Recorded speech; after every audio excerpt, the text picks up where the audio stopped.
चलो जी, हम वेक्टर पढ़ रहे थे, थोड़ा सा उसी पे प्रोग्रेस करते हैं।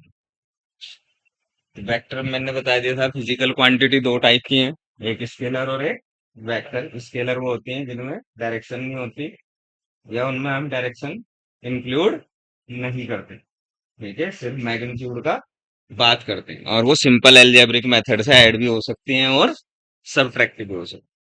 5+2 3+4 ऐसे हम उन्हें ये एग्जैक्टली एकदम जोड़ देते हैं या घटा देते हैं। ठीक है, फिर हमारी वेक्टर क्वांटिटी है, क्योंकि उसमें हम डायरेक्शन भी इंक्लूड करते हैं, तो उन्हें डायरेक्ट जोड़ना इम्पॉसिबल है। ठीक है, ऐसा कभी नहीं, क्योंकि हमें डायरेक्शन हम जोड़ नहीं सकते। South plus north equal to east नहीं लिख सकते। समझ में आ रही बात? उनके जोड़ने के लिए क्या करना पड़ता है, कुछ स्पेशल मेथड अप्लाई करने पड़ते हैं। ठीक है, आज उन्हीं मेथड्स को पढ़ेंगे। तो किसी भी वेक्टर को, मैंने वेक्टर रिप्रेजेंटेशन बताई थी, किसी भी वेक्टर को एरो से डिनोट करते हैं। ठीक है, हमेशा ध्यान रखेंगे। इसे बोलते हैं हेड। वेक्टर का क्या है ये? हेड। और ये क्या है? टेल। समझ में आ रही बात? जहां से स्टार्ट होता है उसे बोलते हैं ओरिजिन पॉइंट। ठीक है, यहाँ से स्टार्ट कहीं भी कर सकते हैं।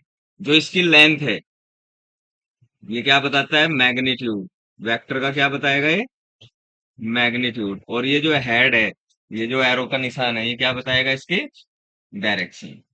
किसी भी वेक्टर को अगर मुझे रिप्रेजेंट करना हो, तो उसे एक एरो से रिप्रेजेंट करते हैं हमेशा। ठीक है, और जहां से वो स्टार्ट होता है और जहां तक पहुंचता है, उसकी लेंथ हमेशा क्या बताएगी? उसका मैग्नीट्यूड बताएगा, और एरो हमेशा उसका डायरेक्शन बताएगा। ठीक है, ये हमने पढ़ लिया था। फिर हमने पढ़ा था unit vector. Types of vector. Types of vector बहुत सारे टाइप के हैं। इक्वल वेक्टर है, पैरेलल वेक्टर है, नेगेटिव वेक्टर है, जीरो वेक्टर है, पोलर वेक्टर है, एक्सियल वेक्टर है।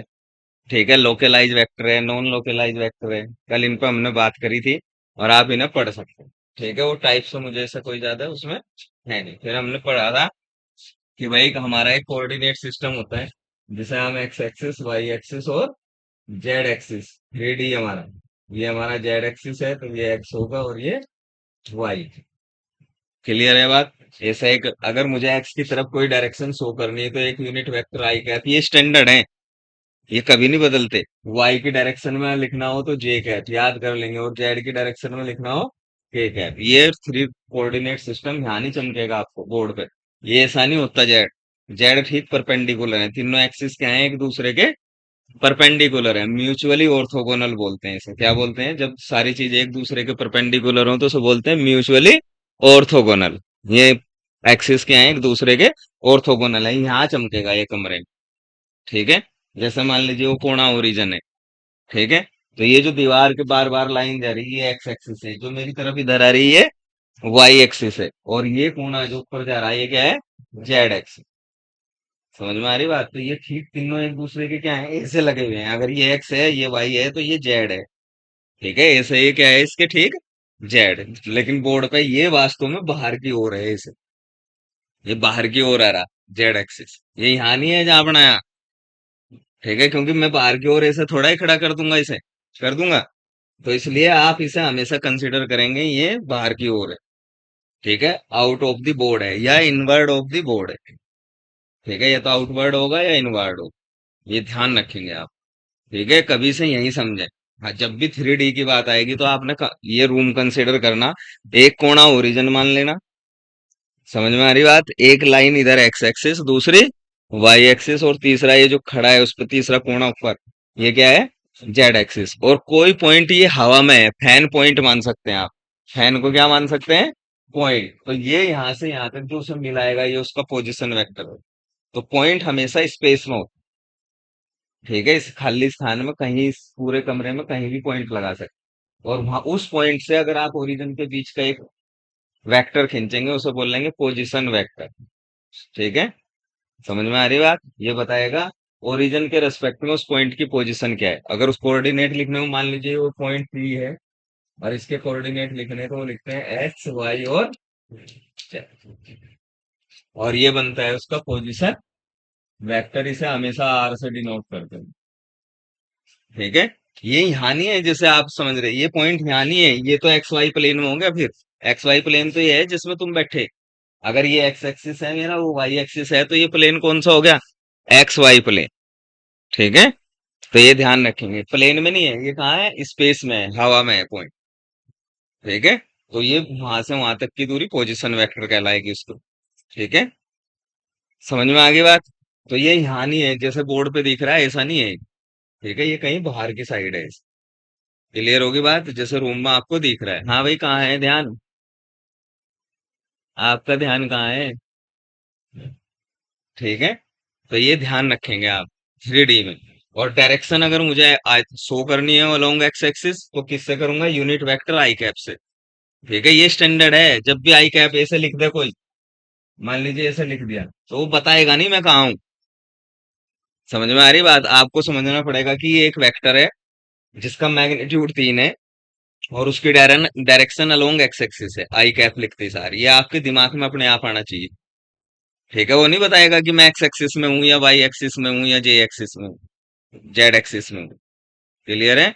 वो यहां से पहचानना पड़ेगा आपको। अगर उसने ऐसा लिख दिया 4 जे कैप, तो इसका मतलब एक ऐसा वेक्टर है जिसका मैग्नीट्यूड 4 है और डायरेक्शन वाई डायरेक्शन है, वो वाई की दिशा में।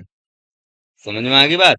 वैसे ही अगर के कैप लिख दो, 5 के कैप, तो इसका मतलब एक वेक्टर है जिसका मैग्नीट्यूड 5 है और उसकी डायरेक्शन जेड एक्सिस है। ये आपको खुद समझना पड़ेगा। अगर वो 1D में 2D में लिखे इसी वेक्टर को, तो वो ऐसे भी लिख सकता है 3 i cap plus 4 J cap, add करके भी लिख सकता है इसे। तो ये कोई एक वेक्टर है जो प्लेन में है। प्लेन, इसका मतलब इसमें दोनों एक्सिस हैं। तो कहीं ये एक्स एक्सिस है, ये वाई एक्सिस है।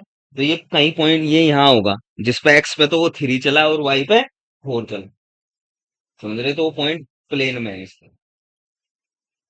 समझ में आ रही बात? जोड़ देगा, मान लीजिए 5 के कैप भी जोड़ दिया। इसका मतलब ये कोई ऐसा वेक्टर है जो स्पेस में, जेड की भी दूरी आ जाएगी यहाँ से लेकर यहाँ तक। फिर उसका प्रोजेक्शन यहाँ पड़ेगा, एक्स पे 2, वाई पे 3। ठीक है, तो ये आपको जब तक आप 3D इमेजिनेशन नहीं समझेंगे, तो फिजिक्स और ज्यादा मुश्किल होती जाएगी।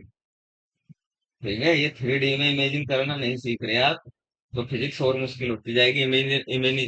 आपका इमेजिनेशन 3D 2D सब पे क्लियर होना चाहिए।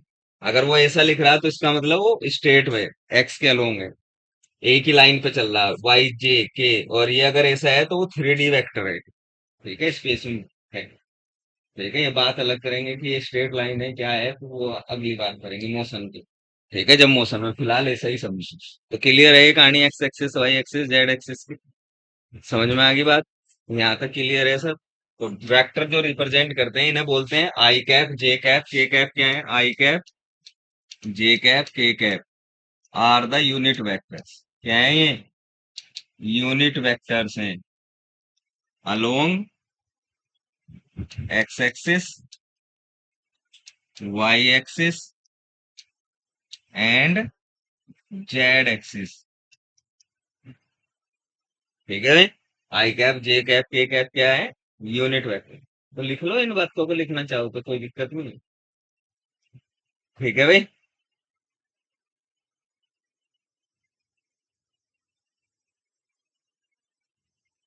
और तीनों क्या है? एक दूसरे के परपेंडिकुलर होते हैं, इसलिए इन्हें बोलते हैं ऑर्थोगोनल वेक्टर।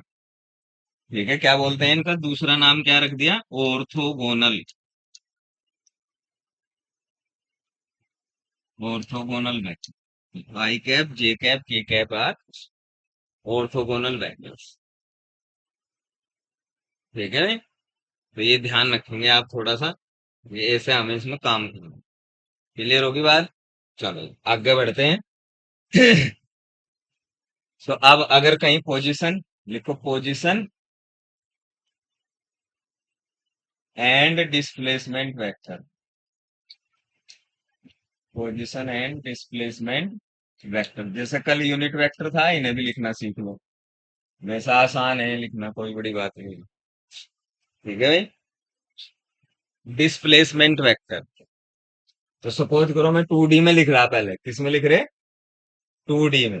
यानी कि मेरे पास सिर्फ एक्स एक्सिस है और वाई एक्सिस है। 2D का मतलब दो एक्सिस है, एक एक्सिस का मतलब 1D। ठीक है, तो ये कोई ऐसा मान लो, ये मेरा एक्स एक्सिस है इधर, ये वो लाइन वाई एक्सिस है, और ये कहीं मैंने प्लेन में आप बैठे, तो मैंने ये पॉइंट कंसिडर कर लिया, तो मैं ओरिजिन से यहाँ तक जो वेक्टर खींचूंगा इस पॉइंट तक, सपोज करो वो पॉइंट है, वो कागज पड़ा। ठीक है, प्लेन में ये कागज पड़ा, या इसके एक कोना मान लो, या इस मेज का एक कोना मान लेंगे। ये पॉइंट है, तो नीचे बिल्कुल धरती पे इस प्लेन में लगा हुआ, तो मैं यहाँ से यहाँ तक एक वेक्टर खींचू, इस पॉइंट से मिलाने वाला, ये पॉइंट से और उस पॉइंट तक ओरिजिन को मिलाने वाला जो वेक्टर होगा, वही क्या कहलाएगा हमारा, पोजीशन वेक्टर। तो सपोज करो एक पॉइंट पी है, इसको, इसके कोऑर्डिनेट क्या होंगे, एक्स और वाई। कैसे बनते हैं एक्स, इसका मतलब ये है एक्स पे हम यहाँ तक चले हैं, ठीक है, एक्स पे हम यहाँ तक चले हैं और वाई पे यहाँ तक। तो इस इसलिए इस कोऑर्डिनेट, इस पॉइंट के कोऑर्डिनेट क्या आ गए, एक्स और वाई। ये पॉइंट पी है, तो यहाँ से ये एक्स एक्सिस है, सपोज करो, तो एक्स पे मैं यहाँ तक चला, जितनी दूरी ये एक्स एक्सिस होगी, 2 3 किलोमीटर जितने भी होंगे, और वहां से इसे मिलाएंगे तो ये वाई एक्सिस पे चली दूरी आ जाएगी 3 4, और जब मैं ओरिजिन से इसे मिलाऊंगा तो ये क्या बनेगा, पोजिशन वेक्टर। इस पोजिशन वेक्टर, ये ओरिजिन है, इसके कोऑर्डिनेट हो गए 0 0, ये ऐसे इधर भी बना सकते हैं आप, ये माइनस एक्स है, ये माइनस वाई है। ओरिजिन से ऊपर की चीजें प्लस, राइट की चीजें प्लस, उधर की चीजें माइनस, नीचे की चीजें भी माइनस। तो मैं ओरिजिन से जब इसे मिलाऊंगा तो ये मेरा एक पोजीशन वेक्टर आ रहा है। तो मुझे इसे एक्स वाई कोऑर्डिनेट में लिखना हो तो कैसे लिखेंगे, आर को, position vector R is equal to X I cap plus Y J cap. X भाई, एक्स के अलोंग कितना चले, एक्स यूनिट चल पड़े मान लीजिए, और वाई के अलोंग कितना चले, वाई यूनिट चल पड़े। तो दोनों का सम कैसे लिखेंगे, पॉइंट कोऑर्डिनेट पोजीशन वेक्टर लिखना हो तो एक्स की तरफ कितना प्लस वाई की तरफ कितना, बता रहा ना ये बात। तो इसे ही हम क्या बोलते हैं, पोजीशन वेक्टर। ठीक है भाई, चलो जी, पोजीशन वेक्टर क्लियर है। ठीक है, ऐसे ही हम क्या करते हैं, मान लीजिए मेरे पास ये फिर एक्स एक्सिस है और ये वाई एक्सिस है, 2D में ही काम कर रहे हैं, ये माइनस वाई है और ये माइनस एक्स है। क्लियर है। अब मेरे पास में मान लीजिए मैं एक, ये पोजीशन मेरा एक पोजीशन वेक्टर था ये, इसे मैं पोजीशन वेक्टर R1 कह रहा हूं। ठीक है, ये कोई पॉइंट P1 था जिसके कोऑर्डिनेट थे x1 y2। ठीक है, फिर मैं चल पड़ा इधर, ये P1 पॉइंट से मैं इधर चल पड़ा और P2 तक पहुंच गया, ये पॉइंट मिल गया मुझे क्या, P2। अब इसके कोऑर्डिनेट हो गए x2 y। समझ में आ रही बात। और मैं यहां से ओरिजिन से अगर इसे मिलाऊं, ऐसे, इस वेक्टर को, ये वेक्टर पोजीशन वेक्टर मिल गया दूसरा R2। तो मैं पहले P1 पे था, अब डिस्प्लेस होके कहाँ पहुंच गया, P2 पे। तो ये जो वेक्टर है बीच का, इसे ही क्या बोलते हैं, डिस्प्लेसमेंट वेक्टर। मान लीजिए ये वेक्टर है, इसे मैं डेल्टा R लिख रहा है। ठीक है, समझ में आ गई बात, delta R, sorry, delta R को बोलते हैं डिस्प्लेसमेंट वेक्टर। तो मुझे ये निकालना है। ठीक है, तो मुझे वास्तव में क्या कैलकुलेशन करना, डेल्टा। तो R1 कितना लिखूं, R1 को अगर मुझे लिखना हो, अभी लिखा ही थे, पोजीशन वेक्टर, तो क्या लिखूंगा, x1 आई कैप प्लस y1 जे कैप। पोजीशन ये थी पहली P1 के लिए, पाइथागोरस पर में नहीं है यार। ठीक है, ये दूसरा R2, पाइथागोरस नहीं है, x2 आई कैप प्लस y2 जे। अगर इसका पोजीशन वेक्टर लिखना हो जब डिस्प्लेसमेंट। क्लियर है बात। तो अब क्या करेंगे, ट्रायंगल रूल लगाएंगे वेक्टर के सम का, जो अभी पढ़ाया नहीं, अभी पढ़ाएंगे। तो वो बोलता है कि किन्हीं दो एक साथ लगे हुए वेक्टर का सम तीसरे वेक्टर के इक्वल है।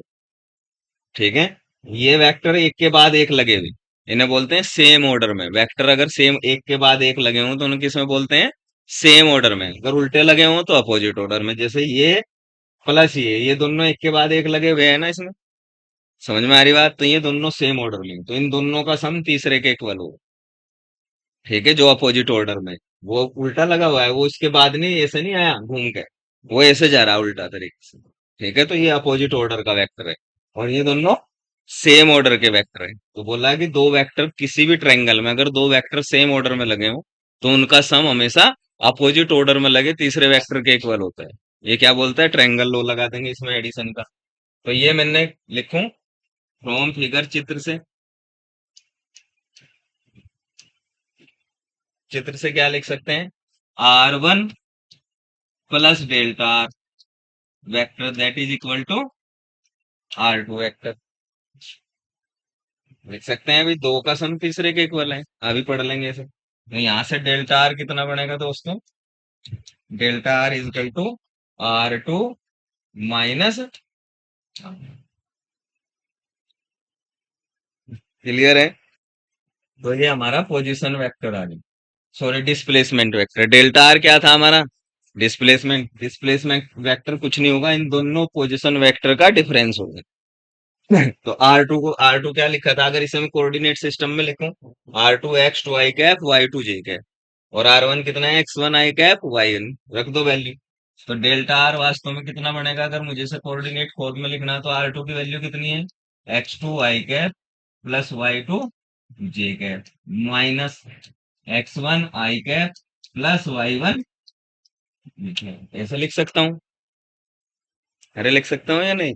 तो डेल्टा आर कितना बनेगा?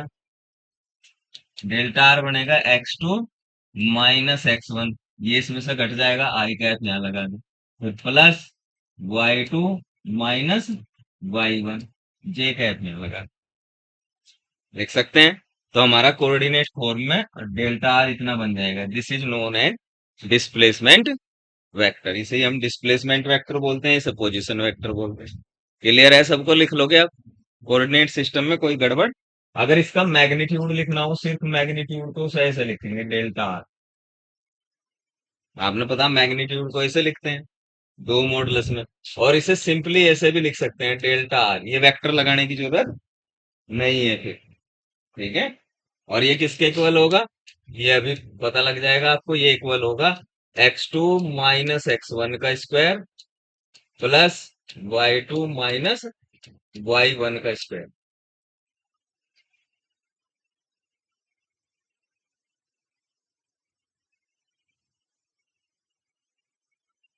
That is equal to under root X2 minus X1 का square plus Y2 minus Y1 का। और ये क्या है? दो बिंदुओं के बीच का डिस्टेंस है, ठीक है? मैथ में अगर आपने पढ़ा होगा, अगर मुझे दो बिंदु, दो पॉइंट्स के बीच का डिस्टेंस निकालना हो, तो डायरेक्ट फार्मूले से निकाल दो। पढ़ा होगा ना आपने, जिनके कोऑर्डिनेट X1 Y1 और X2 Y2। तो ऐसे ही हम क्या करते हैं, किसी वेक्टर को लिखना हो तो उसे भी ऐसे ही कंपोनेंट की फॉर्म में लिख सकते हैं, ठीक है? यही काम 3D में करना हो तो फिर यहाँ एक Z2 माइनस Z1 आ जाएगा, क्योंकि R3 भी लिखना पड़ेगा मुझे जेड एक्सिस पे फिर, ठीक है नहीं? तो फिर वहां Z3 माइनस Z1 कर सकते हैं। हो गए? आगे बढ़ूं? चलो जी, दो काम होते हैं हमारे।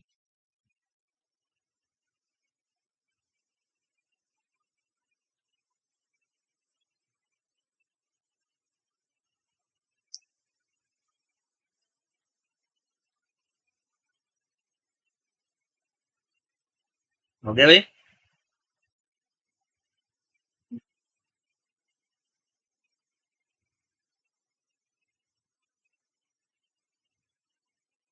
हो गया? चलो जी आगे बढ़ते हैं दोस्तों।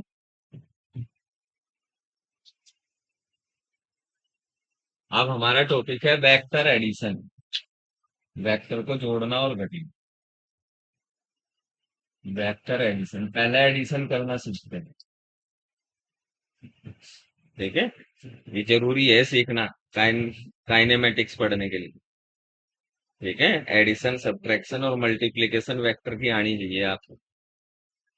अगर ये इस पे जाके आपने आज ना पढ़ा ना ये, तो जीरो हो जाएगा मामला आगे सब फिजिक्स में, ठीक है?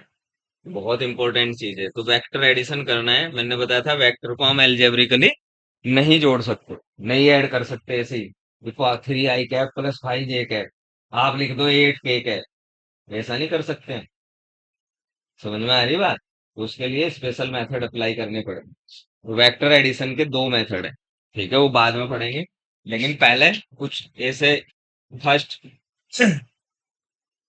कैसे कैसे केस बन सकते हैं ये देखना है। मान लीजिए मेरे पास दो वेक्टर हैं, मुझे उन्हें ऐड करना है, ठीक है। Suppose we have two vector A, एक वेक्टर ए है और दूसरा वेक्टर बी है। मैंने ऐसे दो वेक्टर मान लिए कि मेरे पास एक वेक्टर ए है और एक वेक्टर बी है, ठीक है। मुझे ऐड करना है, लेकिन कंडीशन क्या है, ये किसमें है, एक्स अलोंग सेम डायरेक्शन। इन दोनों की क्या है, सेम डायरेक्शन है, यानी कि ये एक ही डायरेक्शन में काम कर रहे हैं। ए और बी वेक्टर तो है मेरे पास, ठीक है, पर दोनों क्या है, ये सेम डायरेक्शन में। सपोज करो मेरा एक वेक्टर ए ये ऐसा है, ये वेक्टर ए है और ये वेक्टर बी,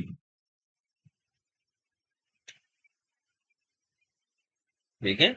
यानी कि इसका मैग्नीट्यूड इसकी लेंथ के इक्वल है और डायरेक्शन एक्स एक्सिस मान लो इसे, तो डायरेक्शन एक्स में है, इसका मैग्नीट्यूड कुछ और है, बी के बराबर है सपोज करो। समझ में आ रही बात, और इसकी डायरेक्शन भी एक्स एक्सिस है।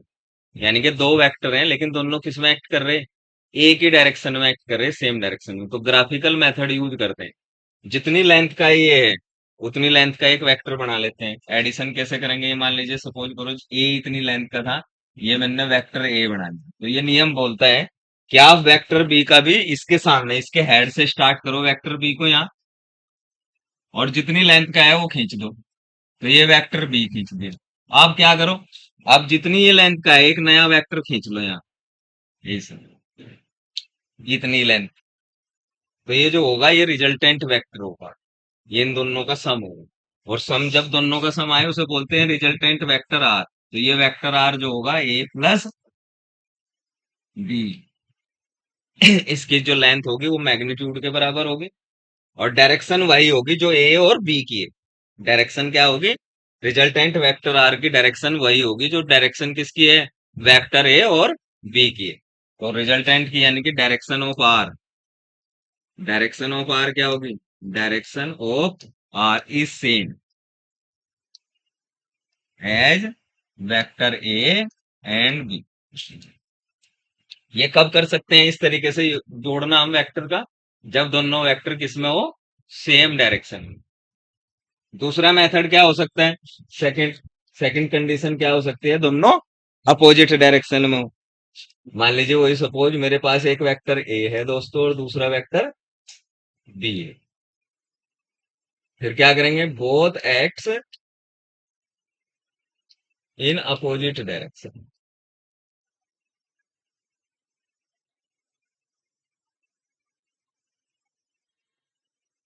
मान लीजिए दो वेक्टर है मेरे पास, पर दोनों अब किस में है, अपोजिट डायरेक्शन में।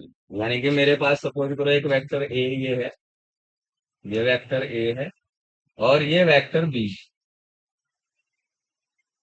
अब वेक्टर बी किधर जा रहा है, माइनस एक्स एक्सिस पे जा रहा है, ठीक है। वेक्टर ए किधर है, प्लस एक्स एक्सिस। मान लीजिए ये डायरेक्शन क्या है हमारी, एक्स एक्सिस है, ठीक है। तो दोनों एक दूसरे के अपोजिट है ना, काम वही करना आप भी।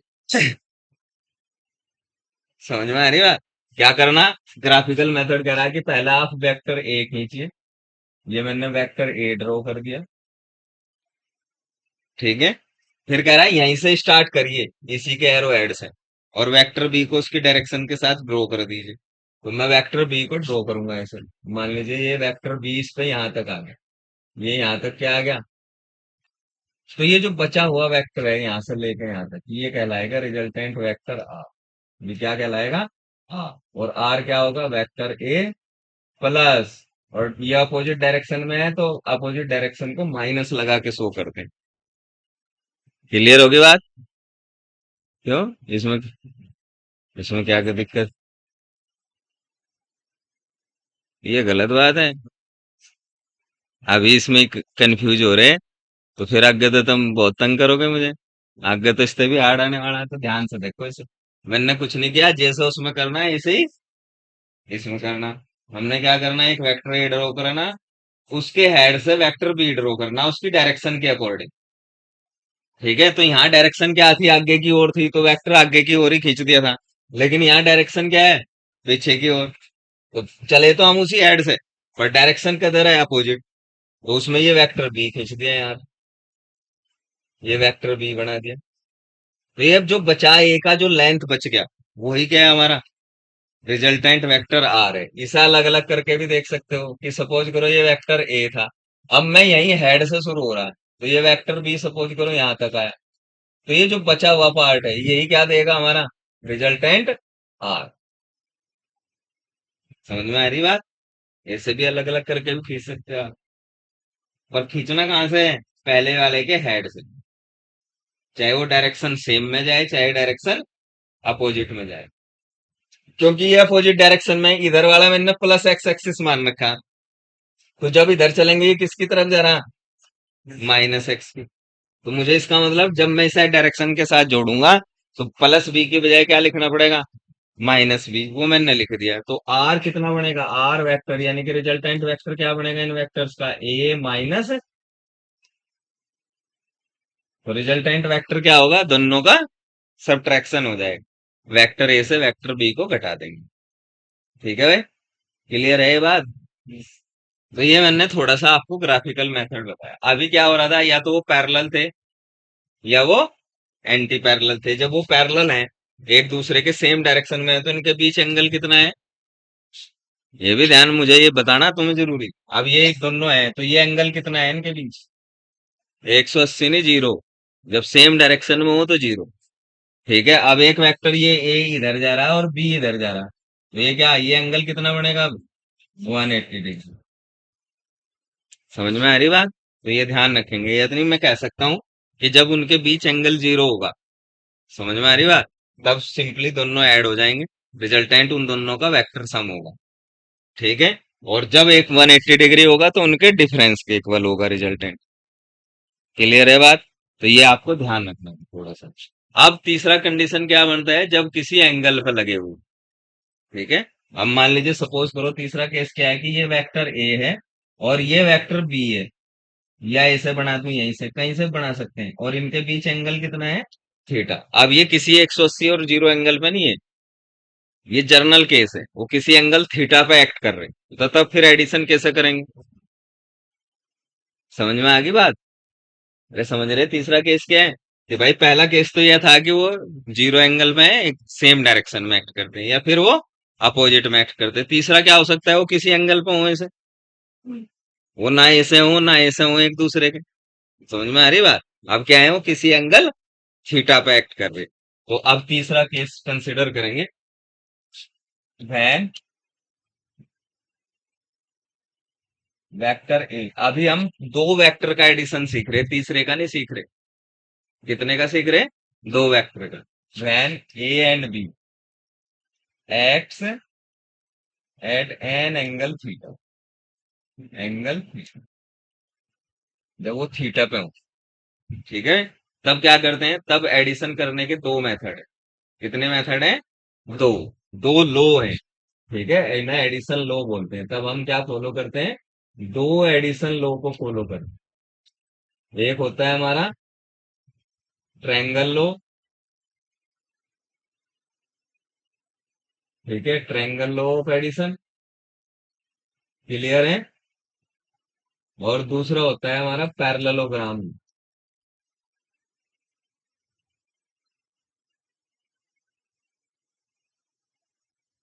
क्या है, पैरेललोग्राम बोलते हैं समचतुर्भुज का नियम। ठीक है, और उसे बोलते हैं त्रिभुज का नियम हिंदी में। पैरेलल लो और ट्रायंगल लो, क्लियर है बात?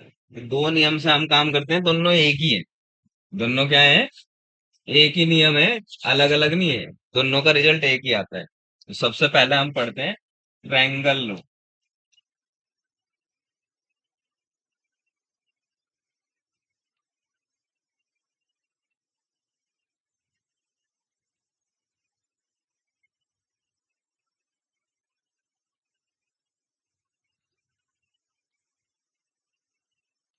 ठीक है भाई,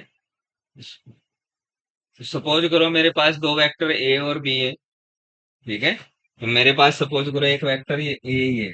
मैं इधर बनाता हूँ थोड़ा सा, ये वेक्टर ए है, इस डायरेक्शन में एक्ट कर रहा हूँ। क्लियर है? अब इसकी डायरेक्शन ये है, ये इधर जाना चाह रहा। ठीक है, तो इसकी डायरेक्शन से कोई मैंने बी बना दिया, इस ये वेक्टर बी है। और ये इस डायरेक्शन से कितना एंगल बना रहा है, थीटा। ठीक है। ये भी नहीं आता कुछ बच्चों को मेजर करने। जब दो वेक्टर के बीच एंगल बनता है तो पहले की डायरेक्शन से दूसरा कितना वेक्टर बना रहा, कितना एंगल बना रहा है, वो दो वेक्टर के बीच का एंगल होता है। ठीक है, ये ध्यान रखेंगे। समझ में आ रही बात? कुछ इसे समझ नहीं पाते, वो थीटा कहीं ये मान लेते हैं कि ये है थीटा। ठीक है, ऐसा नहीं है। ये डायरेक्शन इधर जा रहा था, तो ये एंगल इसकी डायरेक्शन से कितना बनाते हुए जा रहा है, ये फिर थीटा एंगल बनाते हुए जा रहा है सपोज। तो मुझे इन दोनों को ऐड करना है, ए और बी का रिजल्टेंट निकालना है कि एडिशन के बाद क्या आएगा। समझ में आ रही है हमारा टास्क क्या है? तो ये नियम क्या बोलता है कि अगर मेरे पास दो वेक्टर हैं और वो एक दूसरे से सेम ऑर्डर में लगे, इसमें लगे हैं, सेम ऑर्डर में लगे हैं, और वो एक किसी ट्रायंगल की दो भुजाओं के समान।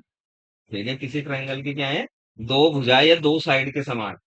तो जो, अगर मैं उस ट्रायंगल की तीसरी साइड ड्रॉ कर लूं, लेकिन किसमें, अपोजिट ऑर्डर में, तो वो जो तीसरी साइड होगी वो इन दोनों का क्या होगी, सम है। वेक्टर सम या रिजल्टेंट वेक्टर होगी। क्लियर है? तो ये दो वेक्टर मैं सपोज कर रहा है, ये क्या कर रहे हैं, एक ट्रायंगल की दो साइड को रिप्रेजेंट कर रहे, और वो भी किसमें, सेम ऑर्डर में। तो ये जो तीसरी साइड है, मैं यहां से खींच रहा है, ये मान लीजिए ओ पॉइंट है, ये हमारा स्मॉल ए पॉइंट है, ये बी।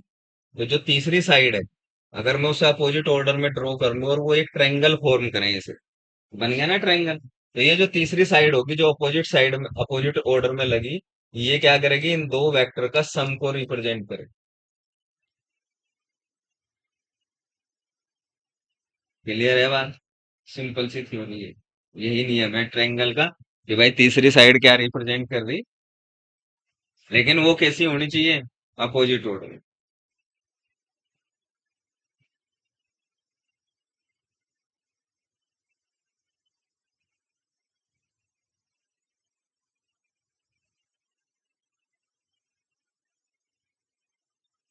ठीक है भाई, समझ में आ गई है बात?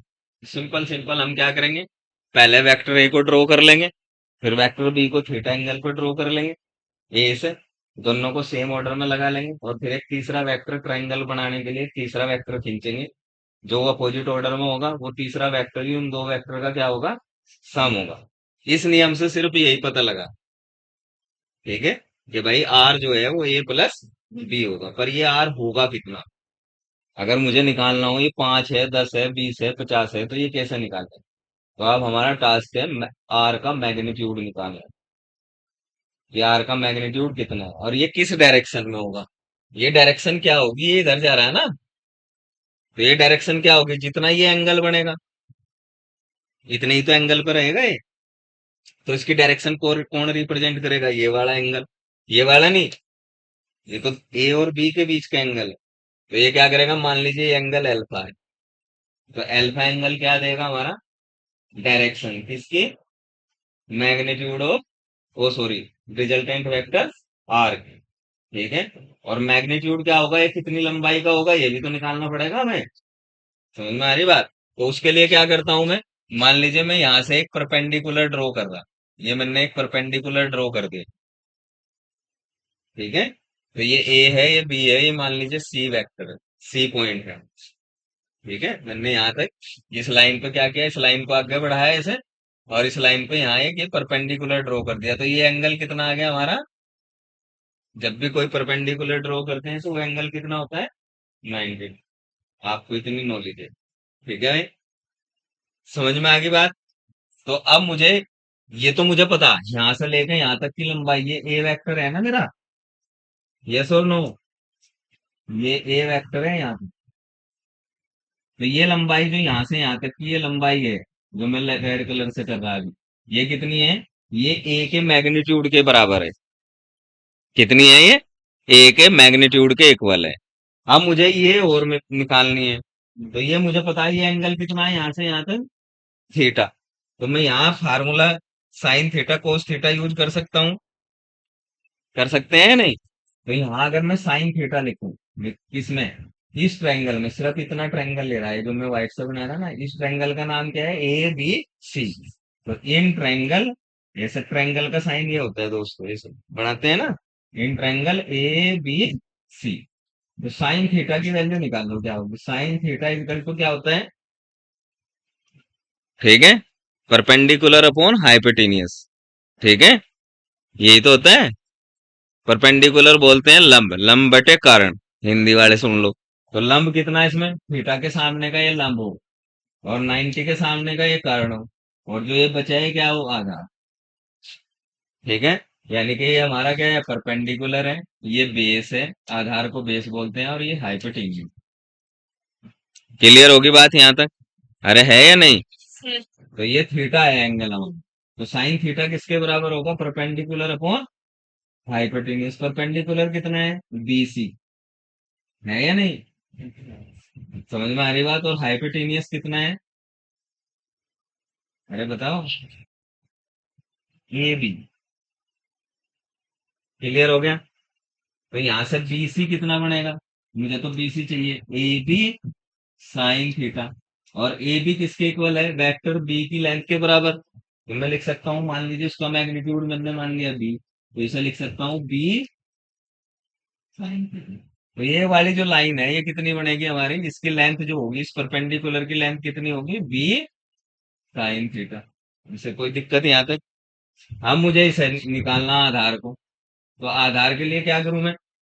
ट्रायंगल एबीसी कोस थीटा लगा दूं। तो यहाँ से कोस थीटा कितना बनेगा? Base upon hypotenuse. बेस कितना है? ए सी। हाइपोटेनियस कितना है? A B. ए बी है ना? तो यहाँ से ए सी इजकल टू कितना बना? A B cos theta. और ए बी कितना है? बी। तो ये कितना बन गया? B cos theta. तो यानी कि ये हमारा बनेगा बी कोस थीटा। ये लेंथ कितनी बनेगी? B cos theta. ठीक है भाई, अब ये क्या बन गया? एक पूरा ट्रायंगल बन गया, राइट एंगल। ये 90 एंगल है, तो ये पूरा क्या बनेगा? ये angle, triangle O C B. मैं पूरा ट्रायंगल ले रहा बड़े वाला, ये छोटा ट्रायंगल है बीच में, और ये क्या बन गया? एक बड़े वाला ट्रायंगल। तो बड़े ट्रायंगल में क्या लग करा देंगे? भाई साहब कह रहे थे पाइथागोरस थ्योरम यूज कर लेंगे। क्या बोलती है कि जो कर्ण का वर्ग है, हाइपोटेनियस का जो स्क्वायर है, वो क्या होगा? बेस और परपेंडिकुलर के स्क्वायर का सम हो। क्या कौन बोलती है? Pythagoras theorem. तो लिखो फ्रॉम फिगर, चित्र से। क्या लिख सकते हैं दोस्तों हम यहाँ? चित्र से, यानी कि ओ बी का स्क्वायर। मैं लिख सकता हूँ ओ बी का स्क्वायर इज इक्वल टू कितना? ओ सी का स्क्वायर लिख सकते हैं, प्लस ये कितना है? सी, या बी सी का स्क्वायर, या सी बी लिख लो, जो भी आपने लिखना है, सी बी का square। लिख सकते हैं इस ट्रायंगल में? अरे लिख सकते हैं या नहीं? चलो, ओ बी कितना है हमारा? इस ओ बी की लेंथ किसके इक्वल है? आर के बराबर। ये आर ही तो है रिजल्टेंट। तो ये कितना हो गया? आर का स्क्वायर। इसमें तो कोई दिक्कत नहीं। ओसी कितना हो गया? देखो ओसी, देखो यहां से यहां तक तो ये एक है, मैग्नीट्यूड के बराबर है, और यहां से यहां तक ये किसके बराबर है? बी कोस थीटा के। तो टोटल कितना बनेगा ये ओसी? ए प्लस बी कोस थीटा, और इसका क्या कर दूं मैं? स्क्वायर। क्लियर है? अब मेरा बना ये सी बी किसके इक्वल है? B sine theta. तो प्लस इसे क्या लिखूं? बी साइन थीटा का होल स्क्वायर। क्लियर है भाई साहब यहाँ तक? अरे सब बताओ। तो ये आर स्क्वायर किसके इक्वल बना? बहुत आसान है। अब ये बनेगा इसका होल स्क्वायर, खोल दो। A square plus B square cos square theta, plus 2ab cos theta. दोनों की मल्टीप्लाई हो जाएगी। प्लस कितना बनेगा ये? B square sine square theta. Clear है? देखो ये बी स्क्वायर कोस थीटा, ये बी स्क्वायर साइन थीटा, तो बी स्क्वायर कॉमन ले लूं इन दोनों से। तो ये कितना बनेगा? ए स्क्वायर प्लस यहाँ से बी स्क्वायर कॉमन लिया, तो यहाँ से क्या बनेगा? यहाँ क्या बचेगा? कोस square theta plus sign square theta. और ये 2ab कोस थीटा ऐसे ही बन गया हमारा, प्लस 2ab कोस थीटा ऐसे ही लिखना पड़ेगा। क्लियर है बात? ये सही है? तो ये कितना हो गया? ये 1 के इक्वल हो, आपने पढ़ रखा है ट्रिग्नोमेट्री में। Sign square theta plus cos square theta किसके इक्वल हो? वो एक के। तो ये तो 1 हो गया। तो यहाँ से आर स्क्वायर किसके इक्वल बना? A square plus B square plus 2ab cos theta. तो आर का मैग्नीट्यूड किसके इक्वल आ गया? आर इक्वल टू आ जाएगा under root A square plus B square plus 2ab cos theta.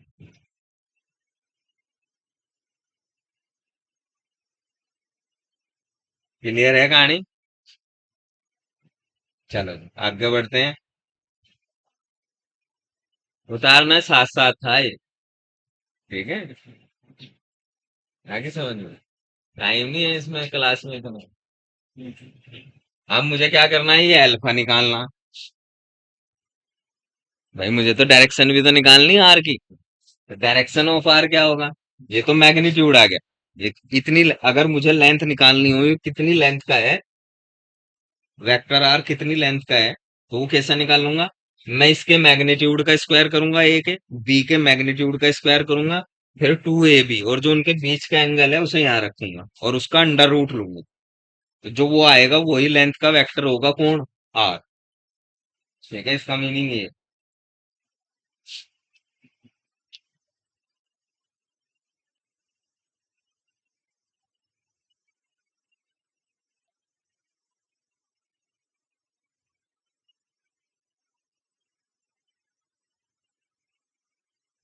Direction कितनी?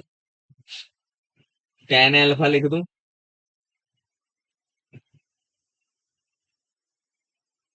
भाई मुझे तो अल्फा एंगल निकालना है ना। टेन अल्फा लिख देंगे।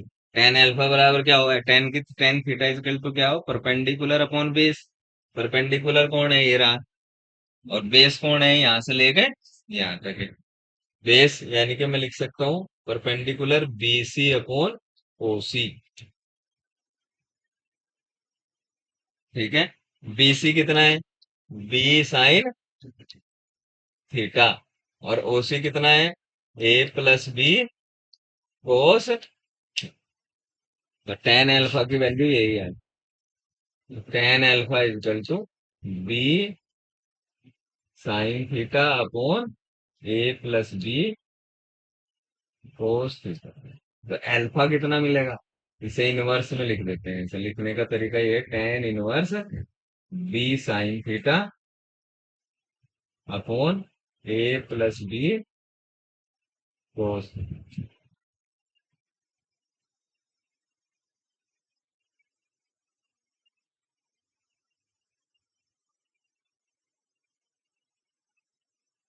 ठीक है भाई, इसे इनवर्स पढ़ते हैं, टेन इनवर्स। ठीक है, क्या पढ़ते हैं इसे? इनवर्स।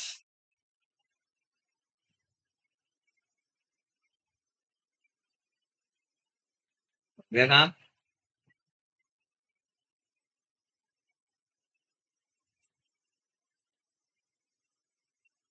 हाँ। भैया आपने मासी भेजा था पेंडिंग ये था पेंडिंग का हाँ। ये भी सोच लो। हाँ, ये क्या है? इस पूरे बड़े ट्रायंगल में ये क्या है? बेस। ये क्या है? परपेंडिकुलर। ये क्या है? एपिटीनियस। तो बता। तो त्रिभुज है ना ABC में। हाँ, इन ट्रायंगल एबीसी। तो साइन थीटा बराबर क्या होगा? Base perpendicular upon hypotenuse. तो हाइपोटेनियस क्या है इस छोटे ट्रायंगल में? ए बी सी ट्रायंगल तो ये बन गया ना।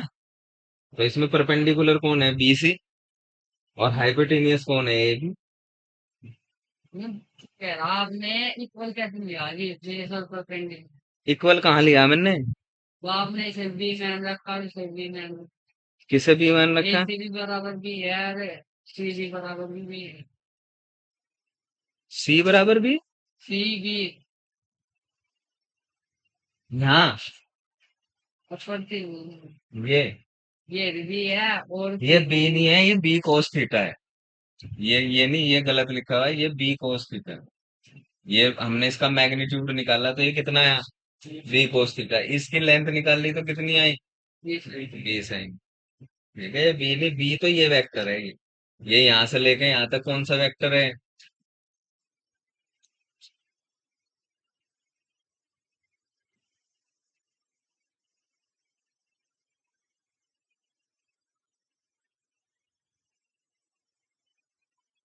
ठीक है भाई, हो गया। चलो जी आगे बढ़ते हैं। अब है पैरेललोग्राम, इसे भी सीख लो।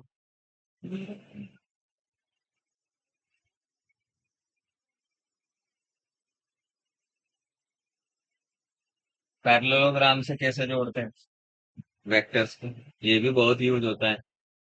ठीक है, आपके एडिशन में ये कौन सा लो पढ़े थे अभी हम? ट्रायंगल लो।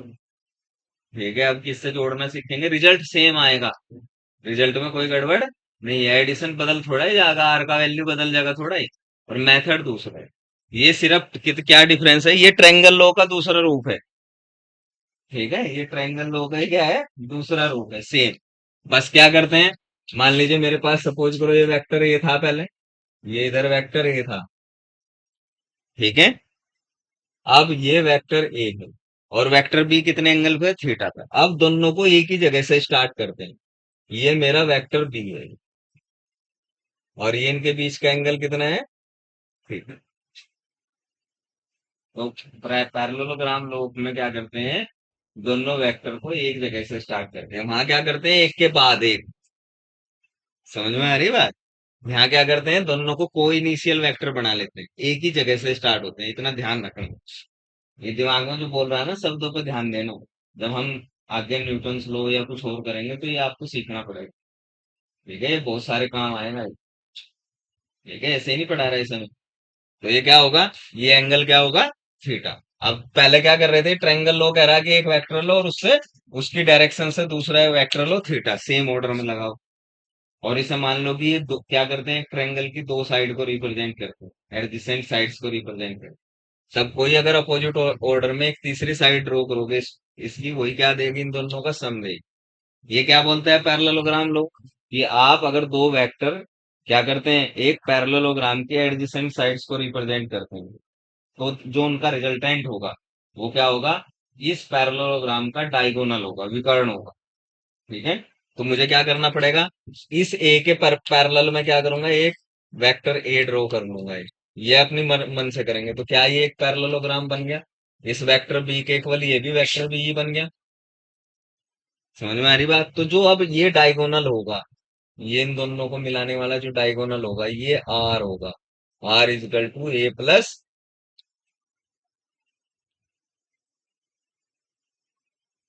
क्लियर है बात? आपने इसे क्या करना है, दो वेक्टर एक जगह से लग रहे हैं तो आप पहले क्या करिए, एक पैरेललोग्राम को फॉर्म करिए। ठीक है, जैसे वे वेक्टर है एसी के अकॉर्डिंग, और फिर क्या करिए, उस पैरेललोग्राम का डायगोनल खींचिए। तो वो जो डायगोनल होगा वही क्या होगा, उन दो वेक्टर का सम होगा। ठीक है, और ये उसकी डायरेक्शन होगी अल्फा, एंगल अल्फा भी ये होगा। ए से डायरेक्शन, ए से क्या होगा, ए से कितना एंगल बना रहा होगा अल्फा, पहले भी यहां से ए से बनाया एंगल कितना था। क्लियर है बात यहां तक? तो ये हमारा एंगल हो गया अल्फा, हमें डायरेक्शन शो करनी। तो मैं क्या करता हूँ, देखो ये बी है तो ये वेक्टर भी बी होगा। समझ में आ गई बात, ये होगा या नहीं? Yes sir. अब ये ए है तो मैं क्या करूंगा, इसे थोड़ा सा आगे बढ़ा लूंगा और यहाँ से एक परपेंडिकुलर ड्रॉ कर दूंगा। ये एंगल कितना बनेगा, 90 डिग्री। ठीक है, इसका नाम मैंने ओ रख लिया, इसका नाम फिर ए रख लिया, इसका नाम बी रख लिया, इसका नाम सी रख लिया, इसका नाम डी रख लिया। पैरेललोग्राम, ये एंगल थीटा है, तो ये ए की डायरेक्शन और बी के बीच ये एंगल भी कितना होगा, थीटा। देखो अब ऐसे तो आप देखो ये दो ट्रायंगल है ना एक दूसरे के, अगर इस फिगर को देखें तो ये दो ट्रायंगल बन गए। चाहे ये कंसीडर कर लो आप, चाहे ये कर लो, रिजल्ट सेम आए। समझे, दूसरा तरीका है, यानी कि वेक्टर एडिशन का वही सेम तरीका है, रिजल्ट। तो ये कितना बनेगा फिर, ये थीटा एंगल है, ये परपेंडिकुलर है, तो ये कितना आया था हमारा, बी साइन थीटा, और ये वाली चीज कितनी आई थी, बी कोस थीटा। अब ये वाला ट्रायंगल ले लो एक बार बड़े वाला, पहले एक बार छोटे वाला ले लिया तो इनकी वैल्यू निकाल ली, अभी निकाल के आएंगे वही आ जाएगी सेम, साइन थीटा और कोस थीटा वाली। अब तो इसमें कोई कंफ्यूजन नहीं है। रिजल्टेंट आर लिखना हो तो आर क्या होगा, R square equal to same आएगा, आर स्क्वायर इजकल टू कितना बनेगा, A square plus B square plus 2ab cos theta, वही रिजल्टेंट बनेगा, घर बैठ के करेंगे। ठीक है, और टेन अल्फा भी सेम आएगा। ठीक है, तो डायरेक्शन और वो सब क्या आएंगी, सेम आएंगी। तो आर मैग्नीट्यूड लिखना हो तो इसमें ऐसे लिख सकते हैं, under root A square plus B square plus 2ab cos theta. और टेन अल्फा लिखना हो डायरेक्शन, तो टेन अल्फा इजकल टू बनेगा B sine theta upon A plus B cos theta. ठीक है, तो वही सेम, क्योंकि ट्रायंगल लो ही वही सेम एडिशन जो अभी करका है वही तो बन जाएगा सारा का सारा, इसमें भी चित्र में। क्लियर है बात, कुछ भी नहीं करना। अब यहाँ केस पढ़ सकते हैं आप, जैसे मान लीजिए हमने निकाला केस फर्स्ट, आप इस पे डिस्कशन कर सकते हैं, इस रिजल्टेंट पे क्या कर सकते हैं, डिस्कशन कर सकते हैं। ठीक है भाई, तो मान लीजिए पहले theta is equal to when theta is equal to zero, when theta is equal to 0 degree. ठीक है भाई, तो थीटा कितना ले लिया मैंने, 0 डिग्री ले लिया। तो जीरो लिख देंगे, तो कोस जीरो कितना होता है, कोस जीरो इज 1। ठीक है, तो रिजल्टेंट तब कितना बनेगा, R is equal to under root A square plus B square plus 2ab। Cos zero कितना हो गया, ये से लिख सकता हूँ कोस 0 डिग्री, क्योंकि मैंने दो वेक्टर किस पे मान लिए, 0 डिग्री पे मान लिए, तो उनके बीच का एंगल कितना है, 0 डिग्री। तो ये आर इजकल टू कितना बनेगा, ये से लिख सकता हूँ अंडर रूट ए प्लस बी का होल स्क्वायर, लिख सकते हैं। तो आर इजकल टू कितना आ गया, ए प्लस, और 0 डिग्री होने का मतलब क्या है, ये दोनों वेक्टर एक ही डायरेक्शन में है, अभी बताया था, यानी कि वेक्टर ए भी इधर है और वेक्टर बी भी इधर है। तो उनका रिजल्टेंट पिछली बार भी यही आया था, ए प्लस बी के इक्वल, और इस फार्मूले से भी आता है। तो ये जर्नल फार्मूला है, ठीक है, वो भी सीखने की जरूरत नहीं है, ये जर्नल फार्मूला है, कोई भी एंगल की वैल्यू रखोगे आ जाएगा। ठीक है भाई, ऐसे ही अगर थीटा इजकल टू 180 डिग्री हो, थीटा इजकल टू 180 डिग्री यानी कि 180 डिग्री होने का मतलब क्या है, बातचीत नहीं भाई, यहाँ ध्यान दो, बी इधर है ये इधर है, यानी कि दोनों एक दूसरे के क्या है, अपोजिट डायरेक्शन। मुझे पूछो, मुझे क्या पूछना है? अरे पूछो, इससे क्यों पूछ रही थी, मुझे पूछ।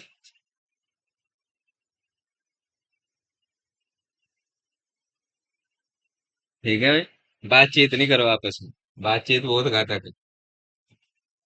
तो आर की वैल्यू कितनी बनेगी, under root A square plus B square plus 2ab, कितना लिख दूं, कोस 180 डिग्री। कोस 180 डिग्री कितना हो,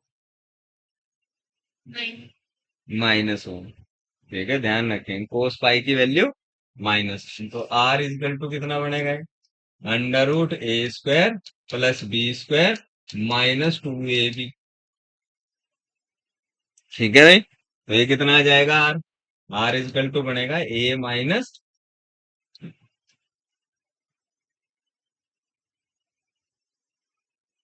ठीक है भाई,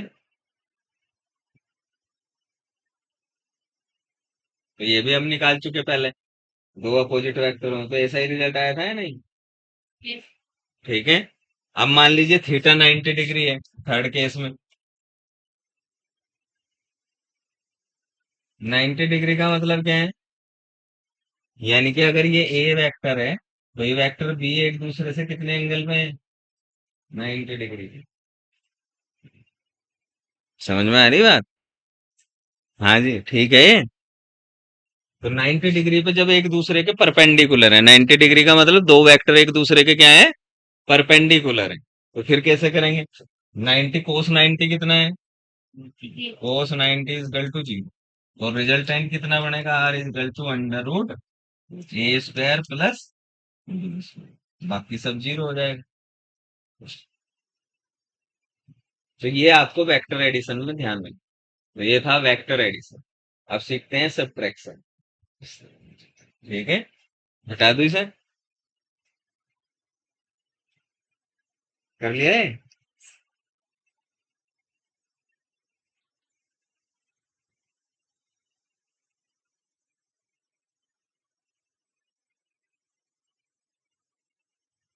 बस कहने को ही सब्ट्रैक्शन है। सब्ट्रैक्शन जैसी कोई चीज नहीं होती वेक्टर्स में। ठीक है। सब एडिशन ही होता है। सब्ट्रैक्शन का मतलब क्या है?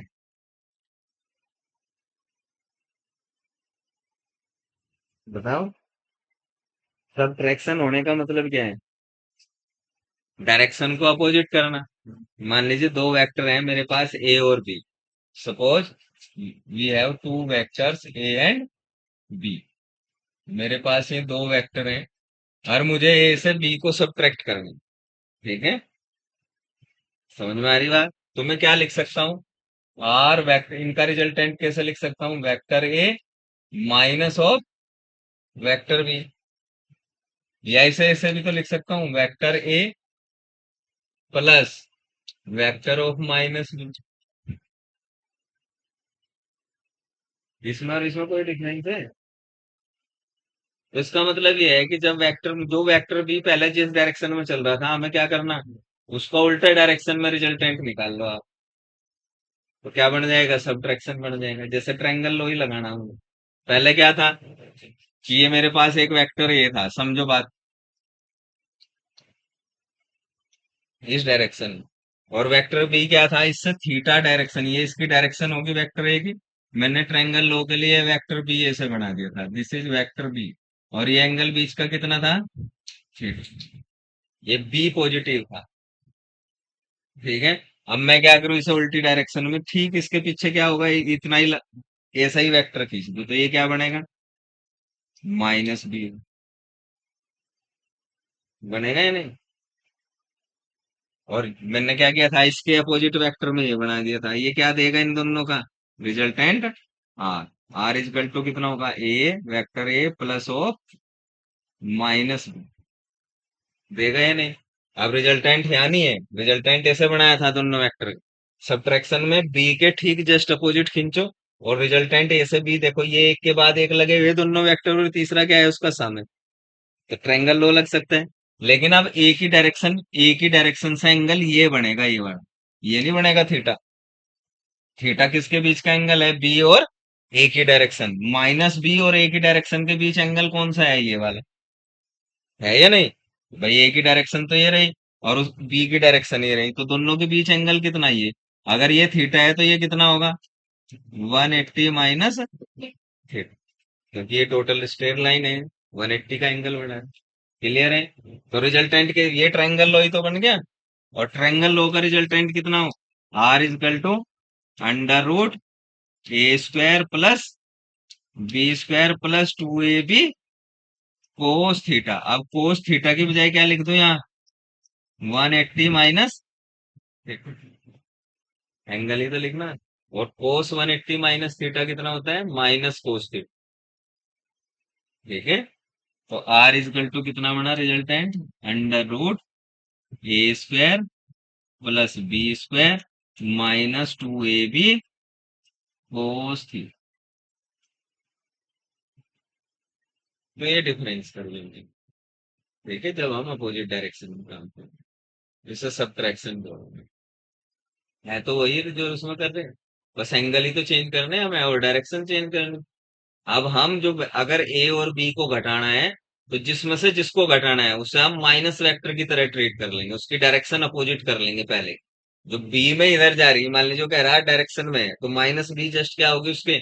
अपोजिट, उसी लाइन। और एंगल को थीटा के बजाय क्या कर लेंगे? 180 माइनस। तो जो रिजल्ट आएगा वही सब्ट्रैक्शन का रिजल्ट है।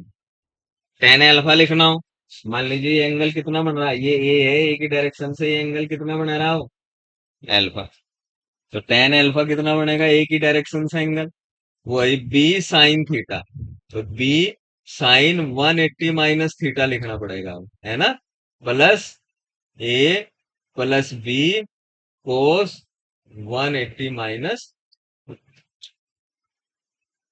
ठीक है। इतना सा चेंजेस सब्ट्रैक्शन में हमें करने की।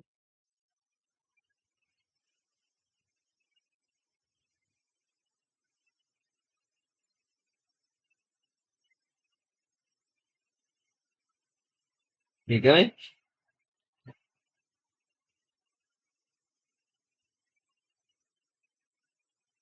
हो गया। चलो जी। अगर एक अभी तक हम क्या पढ़ रहे थे, दो वेक्टर का सम पढ़ रहे थे। किसका सम पढ़ रहे थे? दो वेक्टर। समझ में आ रही बात? पर दो वेक्टर जरूरी थोड़ा ही तीन आ जाए चार आ जाए, उन्हें कैसे जोड़ते हैं फिर? इनका एडिशन कैसे करेंगे अगर दो की बजाय तीन चार हो? तो फिर हम अगर एक से ज्यादा वेक्टर हो, मान, फिर यूज करते हैं पॉलीगन लो। क्या पढ़ते हैं उसे? पॉलीगन लो। आसानी है, सिंपल नियम है, कोई दिक्कत नहीं। मान लीजिए मेरे पास वेक्टर है ए, बी, सी, डी, बहुत सारे वेक्टर हैं, समझ समझ में आ रही बात? अब एक वेक्टर की बात नहीं कर रहे, दो वेक्टर की बात नहीं कर रहे हैं, अब हम दो से ज्यादा वेक्टर्स को जोड़ना चाहते हैं। समझ में आ रही कहानी? तो फिर कौन सा यूज करते हैं लोग? पॉलीगन। ये आसानी है, सिंपल, एक मिनट में समझ में आ गया। तो ये कह रहा, मान लीजिए सपोज करो ये वेक्टर ये था। ये ओ से स्टार्ट कर रहा है, ये स्मॉल ए है। फिर ये वेक्टर बी ऐसा लगा हुआ है, ये वेक्टर बी है, ये बी हो गया, ये वेक्टर सी है, इसी से सब ऑर्डर में लगे हुए हैं, सेम ऑर्डर में ऐसे ही लग रहे हैं। तो ये मैंने स्मॉल सी बना लिया, ये वेक्टर सी है। फिर इधर ये कोई वेक्टर डी बना लिया, ये वेक्टर डी है, ये स्मॉल डी है। तो यहाँ से फिर एक अपोजिट वेक्टर में डायरेक्शन आ, ये रिजल्टेंट आ रही है। क्लियर है? अरे समझ में आ गई बात? तो वही सेम वही बंद करना है, तो जो बंद वाला, जो इस ट्रायंगल को बंद करेगी जो साइड, अगर बहुत सारे वेक्टर एक के बाद एक पॉलीगन बनाते हुए जाएं, तो जो साइड इस पॉलीगन को बंद कर देगी, क्लोज कर देगी, वो साइड क्या होगी? इन सबका रिजल्टेंट। जैसे ए बी सी डी चार वेक्टर लगा दिए एक के बाद एक सेम ऑर्डर में, तो ये साइड क्या कर रही है? इस पॉलीगन को क्लोज कर रही है ना। तो ये जो क्लोज वाली लाइन है, यही क्या होगी? इन सबका सम हो। तो ये रिजल्टेंट आर क्या होगा? Vector A plus vector B plus vector C plus vector. ठीक है, इसे प्रूफ भी कर सकते हैं। मान लीजिए ये है, ये बी है, तो मैं यहाँ से एक लाइन खींच लूँ, ये इन दोनों का सम होगा या नहीं? क्योंकि दो वेक्टर का सम तीसरी वेक्टर के साइन के इक्वल हो। तो ये जो आएगा ये वाला, मान लीजिए जैसे मैं आर डैश कह रहा था, आर डैश क्या होगा? Vector A plus vector B. फिर मैं एक साइड यहाँ खींच लूंगा, तो ये इन दोनों का सम इस तीसरी के इक्वल होगा। होगा या नहीं? भाई ये वेक्टर प्लस ये वेक्टर, यानी कि वेक्टर सी किसके इक्वल होगा? इसके। इसे मैं आर डबल डैश कह रहा हूँ। आर डबल डैश किसके इक्वल होगा? Vector A plus vector B plus vector B. अब ये प्लस ये किसके इक्वल होगा? आर के इक्वल होगा। आगे बात समझ? ट्रायंगल पॉलीगन कुछ नहीं है, सिर्फ आपके सोचने का नजरिया है ये। ठीक है जी? पॉलीगन लॉ से ऐड करना हो तो ऐसे पूछो, अगर एक से ज्यादा वेक्टर हो, काम किसका है? सारा ट्रायंगल। ठीक है, वही बार बार ट्रायंगल बनाते जाएंगे, लास्ट वाली साइड बार बार ही तो ट्रायंगल बना रहे हैं इसमें। एक ट्रायंगल ले लिया, दो का सम निकाल लिया पहले, फिर वो अगले दो का निकाल लिया, फिर अगले दो का निकाल लिया, अगर वो एक के बाद एक लगे हुए, इसमें कुछ नई बात है। तो ये था वेक्टर एडिशन और सब्ट्रैक्शन। ठीक है भाई?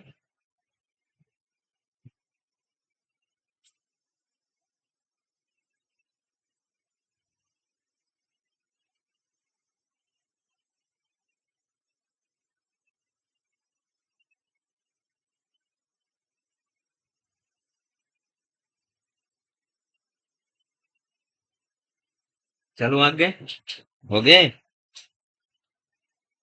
एक क्वेश्चन करते हैं एडिशन का। कह रहा था sum of magnitude of two forces acting along at a point is 18 newton and magnitude of their resultant is 12 newton. कह रहा कि दो फोर्स हैं। ठीक है, क्या कह रहा हो?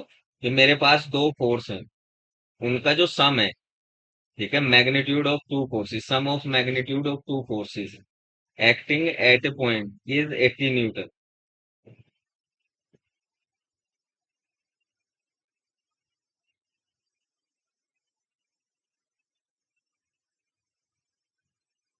ठीक है, लिखना क्वेश्चन ऐसे लिखना चाहोगे लैंग्वेज में? कह रहा लिखो, the sum of magnitude, question है the sum of magnitudes, the sum of magnitudes of two forces of Q forces is equal to 18 newton. कितने के इक्वल है? 18 न्यूटन के इक्वल है sum of forces. And magnitude of their resultant, and magnitude दे रखा है किसका? And magnitude of their resultant, और उनका जो रिजल्टेंट है उसका मैग्नीट्यूड है 12 newton. And magnitude of their resultant is 12 newton. कितना दिया मैग्नीट्यूड का रिजल्टेंट? 12 न्यूटन दिया। If resultant is at 90 degree, समझ में आ रही बात? रिजल्टेंट कितना है? 90 डिग्री पे। If the resultant is at 90 degree with force of smaller magnitude, कह रहा if the resultant is at 90 degree, 90 degree का एंगल बनाता है resultant with the smaller force, with the smaller force. कोई जो इसमें छोटा फोर्स होगा उससे कितना एंगल बना रहा हो? 90 डिग्री का एंगल बना रहा। What are the magnitude of forces, फिर कह रहा फाइंड फोर्सेस, फाइंड फोर्सेस। ये फोर्सेस के मैग्नीट्यूड कितने होंगे वो आपने ज्ञात करो। ठीक है, क्लियर है?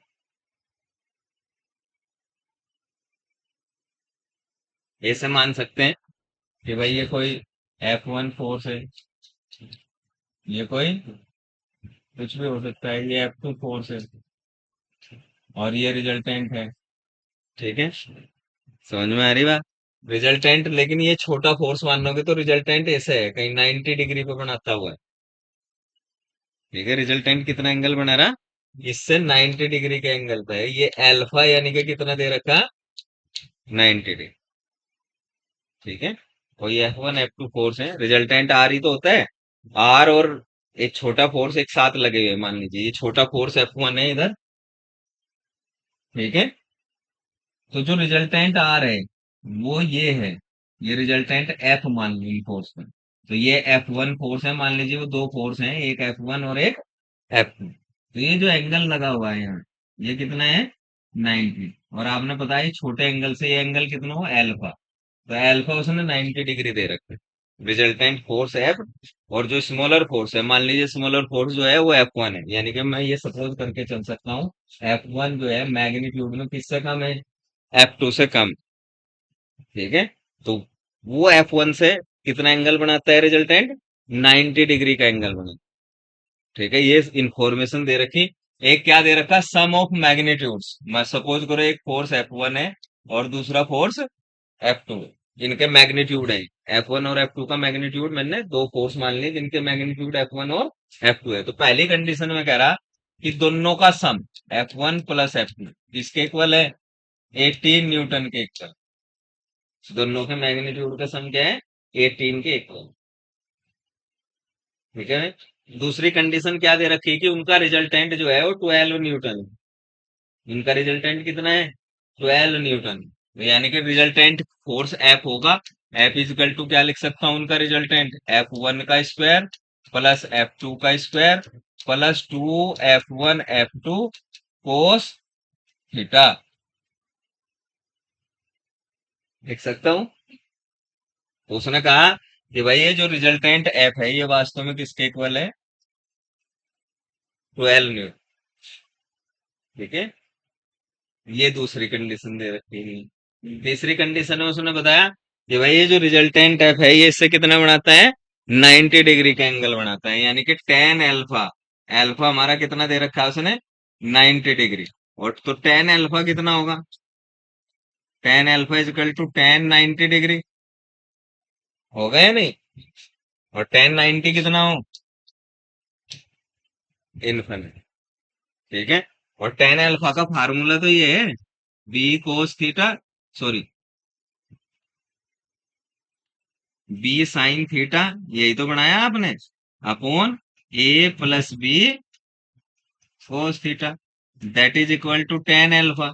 और दैट इज इक्वल टू इसके केस में क्या है वो? इनफिनिट।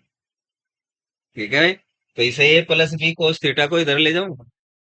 और यहाँ ये ए और बी की जगह कौन है, F1 और F2।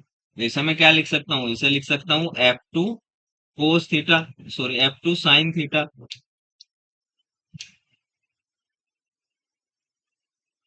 Upon F1 plus F2 cos theta, लिख सकते हैं।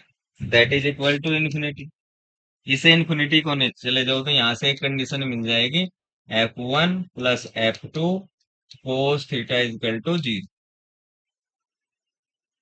क्योंकि किसी को भी इन्फिनिटी से भाग करोगे तो क्या मिल जाएगा, जी। अब आपके पास तीन कंडीशन है दोस्तों, ठीक है। और कंडीशंस हैं, इक्वेशन है, सोल्व करके इजिली F1 F2 की वैल्यू निकाल सकते हो या नहीं। अरे निकाल सकते हो तुम या नहीं, नहीं निकाल सकते तुम। यस सर तो कर रहे, कैसे निकाल लोगे। इस इक्वेशन का यूज करो पहले, देखो यहाँ से एक इस कंडीशन से जो एक कंडीशन बनाई, यहाँ से एक कंडीशन बनेगी, F1 is equal to minus F2 तो बन गई ये कंडीशन। इसे उठा के इसमें रख, जहां F2 कोस थीटा है उसकी जगह क्या रख दूं, F1 रख दूं। समझ में आ रही बात। तो ये क्या बनेगा, F1 का स्क्वायर प्लस F2 का स्क्वायर प्लस 2 F1 का स्क्वायर। ये माइनस का आ जाएगा, माइनस F2 कोस थीटा की जगह क्या रखना, माइनस F1, तो ये माइनस बन जाएगा, ठीक है। तो ये -2 F1 में से ये बनेगा F2 माइनस F1। क्या बन जाएगी ये कंडीशन, F2 माइनस F1, देखो रखे। तो अंडर रूट F1 का स्क्वायर प्लस F2 का स्क्वायर प्लस 2F1, ये हो गया। और ये कितना है, F2 कोस थीटा लिखा हुआ है नहीं लास्ट में, तो F2 कोस थीटा की जगह क्या रख दूं मैं, माइनस का F1, क्योंकि ये माइनस भी तो है इधर। तो ये क्या लिखूंगा, minus F1, that is equal to 12। अरे यही तो है कंडीशन, यस और नो। इस इसका स्क्वायर कर दो दोनों साइड, स्क्वायर करेंगे तो ये इधर क्या मिलेगा, F1 का स्क्वायर प्लस F2 का स्क्वायर, और ये माइनस बन जाएगा -2 F1 का स्क्वायर। क्लियर होगी बात। That is equal to 144। 12 का स्क्वायर कितना, 144 हो या नहीं, ये सही है या नहीं। अब ये क्या बना है, ये बनेगा यहाँ से F2 का स्क्वायर माइनस F1 का square, that is equal to 140। ठीक है भाई, अरे यही बनेगा या नहीं। चलो जी बस आसान हो गया, और आसान करना हो, बन गया नहीं। अब क्या कैसे बनाओगे, अब मेरे पास एक इक्वेशन ही है, एक इक्वेशन F1 प्लस F2, तो इसे मैं क्या लिख सकता हूँ, और इसे लिख सकता हूँ मैं F1 plus F2 and F1 वो sorry F2 minus F1, that is equal to 12। 12 नहीं 144, ए प्लस बी और ए माइनस बी लिख सकते हैं नहीं। और ये ए प्लस बी है, इसकी वैल्यू कितनी है, 18 है या नहीं। तो इसे 18 रख लो, तो 18 into F2 minus F1 is equal to 144। तो यहाँ से F2 माइनस F1 कितना बनेगा, F2 minus F1 is equal to 144 upon 18, कितनी आएगी वैल्यू बताओ। 18 से डिवाइड हो जाएगा नहीं 144, कितना आता है 44 डिवाइड करके, अरे बता। 8, अरे 18 का इंटीग्रल, ठीक है। तो अब आपके पास दो इक्वेशन बन गई, एक बन गई F2 minus F1 is equal to 8, और एक इक्वेशन ये रही F1 plus F2 is equal to कितना, 18। इन्हें ऐड कर देंगे, ये F1 माइनस का ये F1 प्लस का कैंसिल हो जाएगा, तो ये कितना बनेगा, 2F2 इजकल टू 26। तो F2 हमारा कितना बन जाएगा दोस्तों, 13 न्यूटन। F2 कितना फोर्स होगा, 13 न्यूटन। और सम टोटल कितना है, 18। देखो सम दोनों का सम कितना दे रखा? 18। F2 आ गया उसमें से 13, तो F1 कितना बचा? 5। तो F1 यहाँ से कितना आ जाएगा? 5। ठीक है, तो ये आंसर तो आसानी है ना? आसान नहीं है?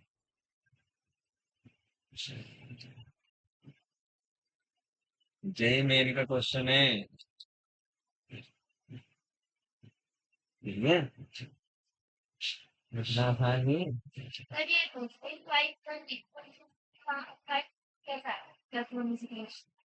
कौन पूछ रही है?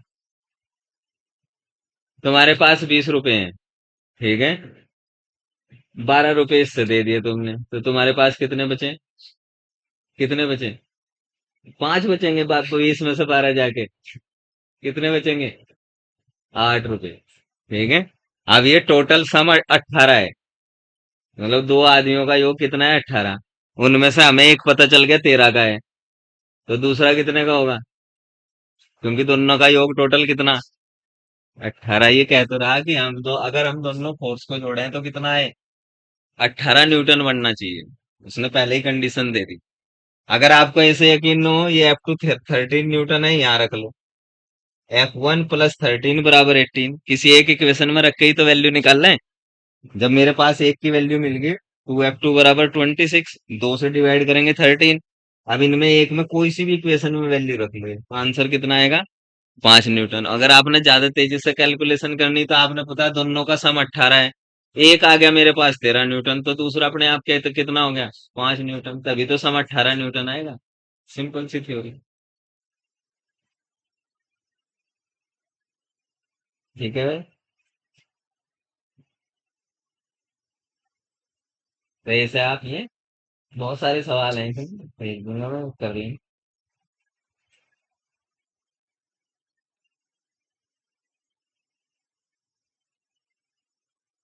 अब है हमारा टॉपिक रिजोल्यूशन। ये और सीखना है, रिजोल्यूशन और वेक्टर। एक वेक्टर को तोड़ना है, resolution of vector in rectangular component.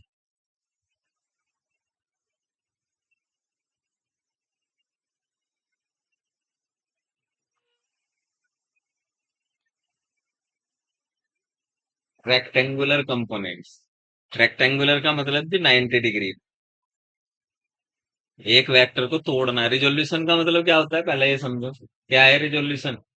Resolve का मतलब होता है तोड़ना, पर इस तरीके से तोड़ना है कि जब हम उन्हें जोड़ें तो वही मिल जाए जो तोड़ा था। समझ में आ रही बात? जैसे आप एक सोप लेके आए, आपने बीच में से कट कर फिर जोड़ोगे तो वही सब सोप मिल जानी चाहिए। ऐसा नहीं कि कुछ भी तोड़ दोगे और फिर कहो ये तो पहले जैसी नहीं बन गई। ठीक है ना? वो रिजोल्व करने का मतलब है उसे तोड़ना। ठीक है, समझ में आ रही बात? तो मेरे पास ये बहुत इंपॉर्टेंट चीज है, ये समझ में आ गया तो फिजिक्स की, इस मैकेनिक्स की लगभग 70 से 80% प्रॉब्लम सोल्व। ठीक है, ये इतना इंपॉर्टेंट है, या तो जाग जाओ, जो सो रहे हैं ना, तो नींद आ रही तुम्हें अभी, ठीक है भाई, उसे जाग के पढ़ो। ये नींद हटा दो अपनी, जो दिमाग में चल रही है ना, देख रहे तुम आंख खुले हो मुझे, और सो रहे तुम, रियलिटी है। ठीक है, अगर इसे पढ़ना चाहते हो। समझ में आ गई बात? तुम, ये क्या कर रहा, मेरे पास एक वेक्टर ए है। एक वेक्टर क्या है? ए में मान के चलूंगा, तो मुझे उसे तोड़ना है उसके रेक्टेंगुलर कंपोनेंट्स में, यानी कि ऐसे कंपोनेंट जो एक दूसरे से 90 डिग्री को। रेक्टेंगुलर का मतलब ये, रेक्ट एंगुलर भुजाएं कितने पे हों? मान लीजिए रेक्टेंगुलर बनाना ना, मैं एक रेक्टेंगुलर ऐसा ही तो हो, तो इनके बीच का ये हर एंगल कितना हो? 90 डिग्री, इसलिए इसका नाम रेक्टेंगुलर कंपोनेंट रखते हैं। ठीक है, यानी कि वो कंपोनेंट एक दूसरे से कितने पे होंगे? 90 डिग्री पर। कंपोनेंट का मतलब वो उसके अवयव, उसके पार्ट्स। ठीक है, और वो पार्ट्स ऐसे होंगे, जब मैं उनका रिजल्टेंट करूं तो फिर मुझे क्या मिल जाए? वही वेक्टर मिल। ठीक है, सिंपल सिंपल थ्योरी। तो मान लीजिए मेरे पास, मैं लिखाऊंगा नहीं कुछ भी, समझेंगे और समझ के चित्र से ही सारा काम हो जाएगा। ठीक है, और फिर 2 बार आज जो काम कराया ना उसे जाके अगर जो पढ़ेगा वो ही फिजिक्स में कुछ करेगा। ये ध्यान रखना। जो इसे देख के कॉपी फेंक देगा आज और किताब उठाएगा 11वीं वाली, तुमको पढ़ी होगी, पढ़ी ना 11वीं वाली किताब, उसमें से सवाल करेगा वेक्टर एडिशन और सब्ट्रैक्शन के, सिंपल सिंपल भी, और उस कॉन्सेप्ट को समझेगा, वो फिजिक्स सीख पाएगा। अब जो है फिजिक्स का असली हीरा शुरू होने वाला है। ठीक है, ये असली हीरा है। समझे, असली पार्ट शुरू हो गया। अब तक जो पढ़ रहे थे वो ऐसे ही था, सवाल वहां से बनता है, पर जो असली फिजिक्स है वो शुरू होगी। कल मैं जो है जैसे इक्वेशन ऑफ मोशन और ये पढ़ाऊंगा आपको, तो शुरू हो जाएगा काम। ठीक है, मल्टीप्लीकेशन नहीं पढ़ाऊंगा अभी वेक्टर की, क्योंकि मल्टीप्लीकेशन का यूज अभी नहीं है। ठीक है, बस थोड़ा सा बता के छोड़ दूंगी। फिर जब हम रोटेशनल मोशन से पहले काम करेंगे, न्यूटन लॉ से पहले, ये काइनेमेटिक्स पढ़ा के जब न्यूटन लॉ से पहले फिर आपको फिर मल्टीप्लिकेशन पढ़ा दूंगा एक बीच में। ठीक है, फिर लेकिन अभी कल जो है मैं थोड़ा सा पार्ट जो है डिफरेंशिएशन पढ़ाऊंगा और इंटीग्रेशन, दो चीज पढ़ाऊंगा आपको। पहले शुरुआत आधा घंटा जो है डिफरेंशिएशन और इंटीग्रेशन बताएंगे, क्योंकि उनका यूज होने वाला है इस चैप्टर में। ठीक है, जो जिस चैप्टर में यूज होगा वो मैथमेटिक्स में ही बता दूंगा मैं आपको। ठीक है, तो ये मैथमेटिक्स वेक्टर पूरे थ्रू आउट फिजिक्स यूज होगा, चाहे 11th की फिजिक्स हो चाहे 12th की फिजिक्स हो। ठीक है, अगर जिसका ये वेक्टर वाला पार्ट कमजोर है, जो वेक्टर को नहीं समझ पा रहा है, उनके एडिशन सब्ट्रैक्शन मल्टीप्लिकेशन, उनका उनके रूल्स वो काम नहीं, जिसके दिमाग में नहीं आ रहा, तो फिजिक्स में हमेशा ऐसे ही रहेगा डामाडोल। उसका फ्यूचर बढ़िया नहीं है फिजिक्स के लिए, और फिजिक्स में सवाल ही नहीं कर पाए, क्योंकि हर क्वांटिटी वेक्टर है।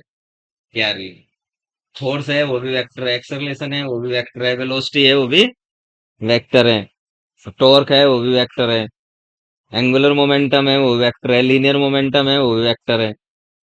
तो सारा किन क्वांटिटीज के साथ खेलना हमें, वेक्टर के साथ।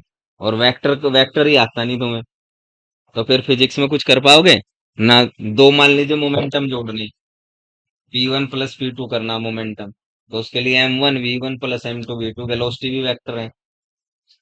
समझ में आ रही बात, तो मुझे क्या करना पड़ेगा, एडिशन सीखना पड़ेगा ना दो वेक्टर का। ऐसे नहीं जुड़ती 5 + 3 वेलोसिटी, ये दिमाग में से हवा निकाल दो।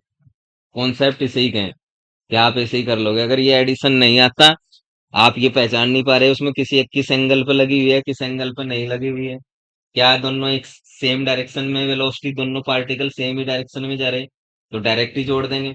अगर किसी एंगल पे जा रहे हो तो उनके कंपोनेंट लेंगे, या इस मेथड से जोड़ेंगे ट्रायंगल, जो भी हमारा होगा रिजल्टेंट वेलोसिटी या मोमेंटम निकालने के लिए।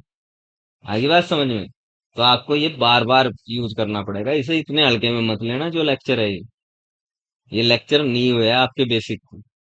कभी आप इसे बहुत हल्के में लें, फिर जाके ये कॉपी भी फेंक दें कहीं, और फिर कल देखें सुबह उठकर मम्मी कल एक कॉपी थी घर में, कहाँ गई वो, और फिर सुबह ढूंढ ढांड कर ला रहे हो उसे नीचे से, कहीं पता लगा बेड के नीचे पड़ी है। ठीक है नहीं, फिर झाड़ू से सरका के लेके आ रहे हो उसे, चलो वो मिल तो गई भाई। ऐसा नहीं करना, उसे घर जाके 3 से 4 बार रिपीट करना। जो समझ नहीं आया उसे कल, तुम ना ऐसे के ऐसे ही आओ सपाट बिल्कुल यहाँ क्लास में, जैसे आज जैसे जाओगे ना यहाँ से, कल ऐसे ही लौट आओगे। कोई डिस्कशन नहीं है तुम्हारे दिमाग में, कोई तुम्हें कोई प्रॉब्लम ही नहीं आती। आया प्रॉब्लम, नहीं आती, किन्हें नहीं आती प्रॉब्लम, जो काम नहीं करते।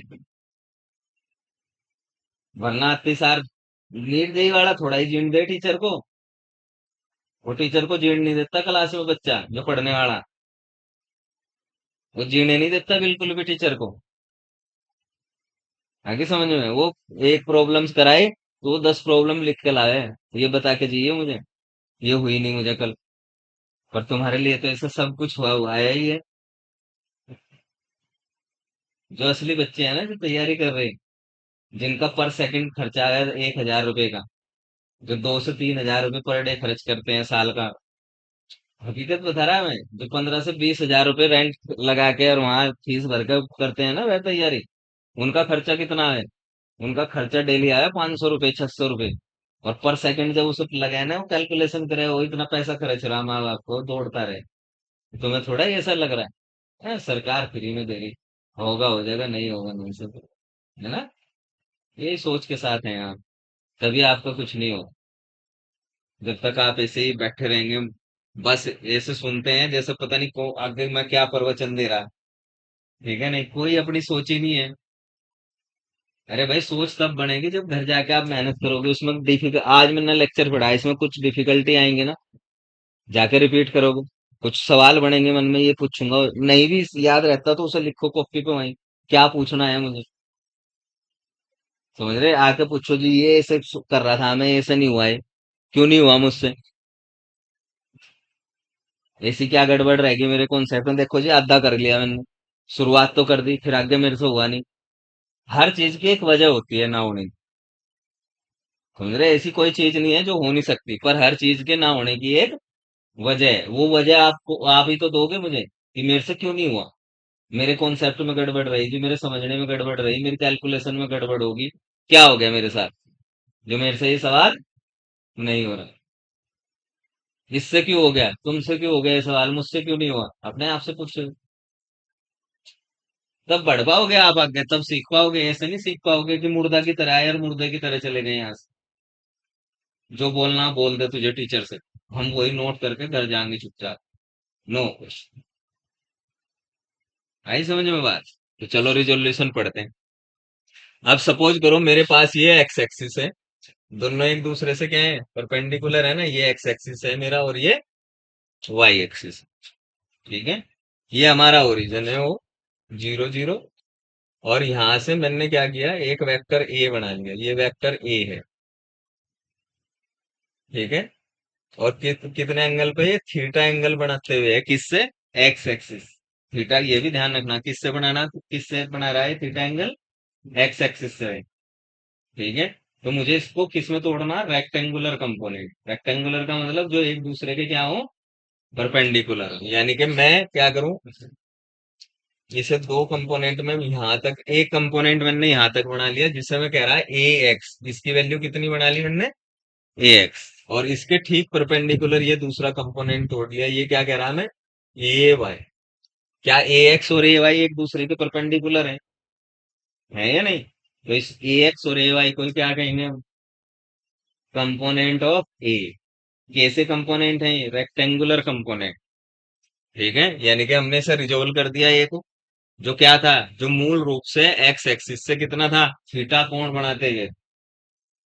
समझ में आ रही बात, उसके दो परपेंडिकुलर कंपोनेंट कर लिए, एक का नाम ए एक्स रख दिया जो एक्स डायरेक्शन में है, दूसरे का नाम ए वाई रख दिया। भारत में नाम रखने की आजादी है, किसी का कुछ भी नाम रख सकते हैं, है नहीं, तो इसलिए हमने इसका नाम ए एक्स ही रख दिया, जिससे पता लगे ए एक्स का मतलब, एक्स से क्या पता लग रहा है कि ये एक्स एक्सिस की दिशा में, ए वाई इसलिए रख दिया कि इससे पता लग रहा है कि ये वाई की दिशा में। अगर इसे मुझे लिखना हो वेक्टर फॉर्म में, तो ए एक्स को वेक्टर फॉर्म में कैसे लिखूंगा, A X equal to A X का मैग्नीट्यूड और इसकी डायरेक्शन आई कैप। एक्स की डायरेक्शन क्या होगी, आई कैप ही होगी। समझ में आ रही बात, भाई एक्स एक्सिस की डायरेक्शन को किससे शो करते हैं, आई कैप से, वाई डायरेक्शन की, वाई एक्सिस की डायरेक्शन को किससे शो करते हैं, जे कैप से, जेड को किससे शो करते हैं, के कैप से। और अगर इसका ए वाई को लिखना हो, ये वेक्टर ए वाई इस डायरेक्शन में है, तो ये क्या होगा, ए वाई और इसका डायरेक्शन जे। क्लियर है, लिख सकते हैं। अब वेक्टर ए क्या होगा, उसके कंपोनेंट हैं, तो वेक्टर ए इन दोनों वेक्टर के क्या होना चाहिए, सम के इक्वल होना चाहिए, भाई तोड़ा ना इसे। ठीक है, ऐसे तो मान लीजिए आप एक चीज सौंप लिए, आपने उसे चाकू से काट दिया, ठीक है, एक नाइफ लाए बीच में से काट दिया, तो हाफ हाफ पार्ट हो गए। कोई किनारे से काट देगा तब भी दो पार्ट हो गए, कोई इधर किनारे से। तो ऐसा तो हो सकता है ए एक्स और ए वाई का मैग्नीट्यूड अलग अलग हो, पर ये दोनों जब जुड़ेंगे और रिजल्टेंट बनाएंगे, इनका रिजल्टेंट आएगा, वो किसके इक्वल ही आएगा, ए के इक्वल, ए के मैग्नीट्यूड के इक्वल आएगा। समझ में आ रही बात, ऐसे तोड़ते हैं, ऐसे कैसे वो भी बाद में प्रूफ करेंगे, मैग्नीट्यूड सब प्रूफ करूंगा।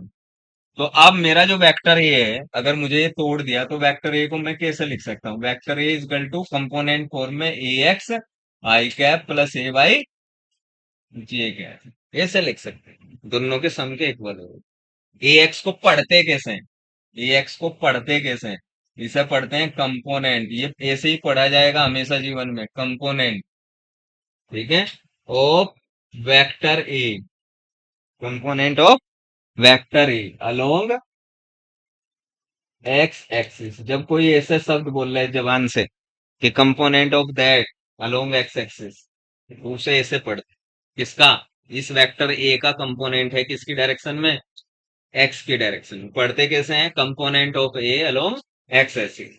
इसे प्रोजेक्शन भी पढ़ते हैं, क्या पढ़ते हैं दूसरा, प्रोजेक्शन, ऐसे भी बोल देते हैं projection of a along X axis. Projection का मतलब होता है परछाई, प्रोजेक्शन को हिंदी में क्या बोलते हैं, परछाई। ठीक है, तो इसकी जो परछाई है वो कहाँ बनेगी, एक्स एक्सिस पे, यहीं तक तो बनेगी। मान लीजिए ये मैंने करा तो इस ऊपर से इस पर डाल लो आप रोशनी, तो परछाई इस प्लेन में बनेगी ना। Yes. समझ रहे हो, कहीं तक बनेगी, वहीं तक बनेगी जहां तक उसे पढ़ना है। तो ये इसकी परछाई है, इसकी इधर परछाई कहाँ तक बनेगी, यहाँ तक, तो इन्हें प्रोजेक्शन भी बोल देते हैं। तो कभी कभी स्टैंडर्ड वर्ड प्रोजेक्शन आ जाए तो घबराना नहीं है, हमें सिर्फ क्या करना है, प्रोजेक्शन का भी मतलब यही है कि हमें उसका कंपोनेंट लिखना है उस डायरेक्शन में जिसमें वो पूछ रहा है। ठीक है, क्लियर होगी बात, यहां तक हमें समझ में आ गया कि भाई हम वेक्टर ए को दो रेक्टेंगुलर कंपोनेंट में तोड़ सकते हैं, उसके दो प्रोजेक्शन बना सकते हैं, एक अलोंग एक्स एक्सिस और एक अलोंग वाई एक्सिस, उनके नाम हमने ए एक्स ए वाई रख दिया। अब मुझे क्या करना है, इस ए एक्स और ए वाई को मैं ऐसे लिखना है, लेकिन मुझे नहीं पता ए एक्स और ए वाई कितना है, इसकी वैल्यू कितनी बनेगी, पता नहीं ना। तो अगला टास्क यही है कि मुझे ए एक्स और ए वाई के मान निकालने हैं, इनकी वैल्यू फाइंड करनी। समझ में आ रही बात, तो मुझे बस इतना पता है कि ये थीटा एंगल है, ये कितना है, थीटा एंगल। और ये ए का मैग्नीट्यूड पता है, ये वेक्टर ए है, इसकी लेंथ किसके इक्वल है, ए के इक्वल है, इसका मैग्नीट्यूड ए के बराबर, इतना पता है।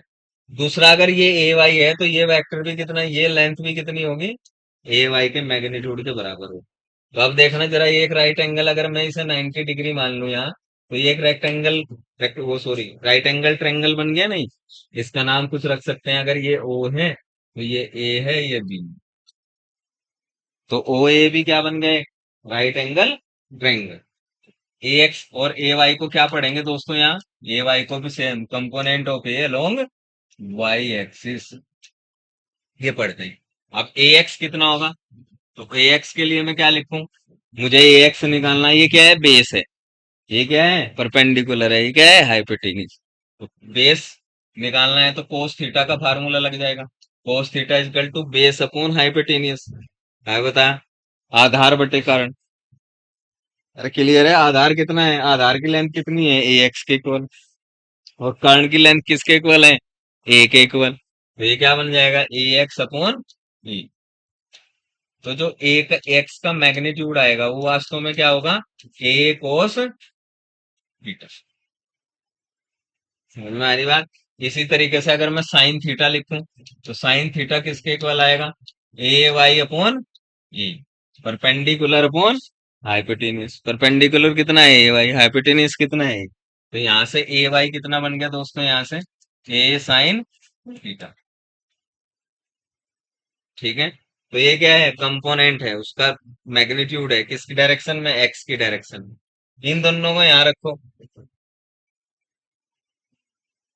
ठीक है, तो जब इन दोनों को यहाँ रखेंगे तो ये क्या बन जाएगा, वेक्टर ए कितना बनेगा, सो वेक्टर ए कितना बनेगा, ए कोस थीटा आई कैप प्लस ए साइन थीटा।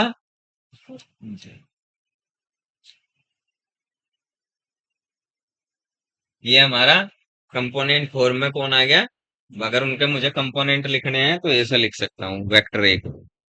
ठीक है, ये ए एक्स क्या है, component of a along X axis, और इसी एक्सिस से तो थीटा बन रहा, एक्स एक्सिस से क्या बन रहा, थीटा। तो इसे ऐसे ध्यान रखेंगे हमेशा, आज से रख लो बिल्कुल दिमाग में।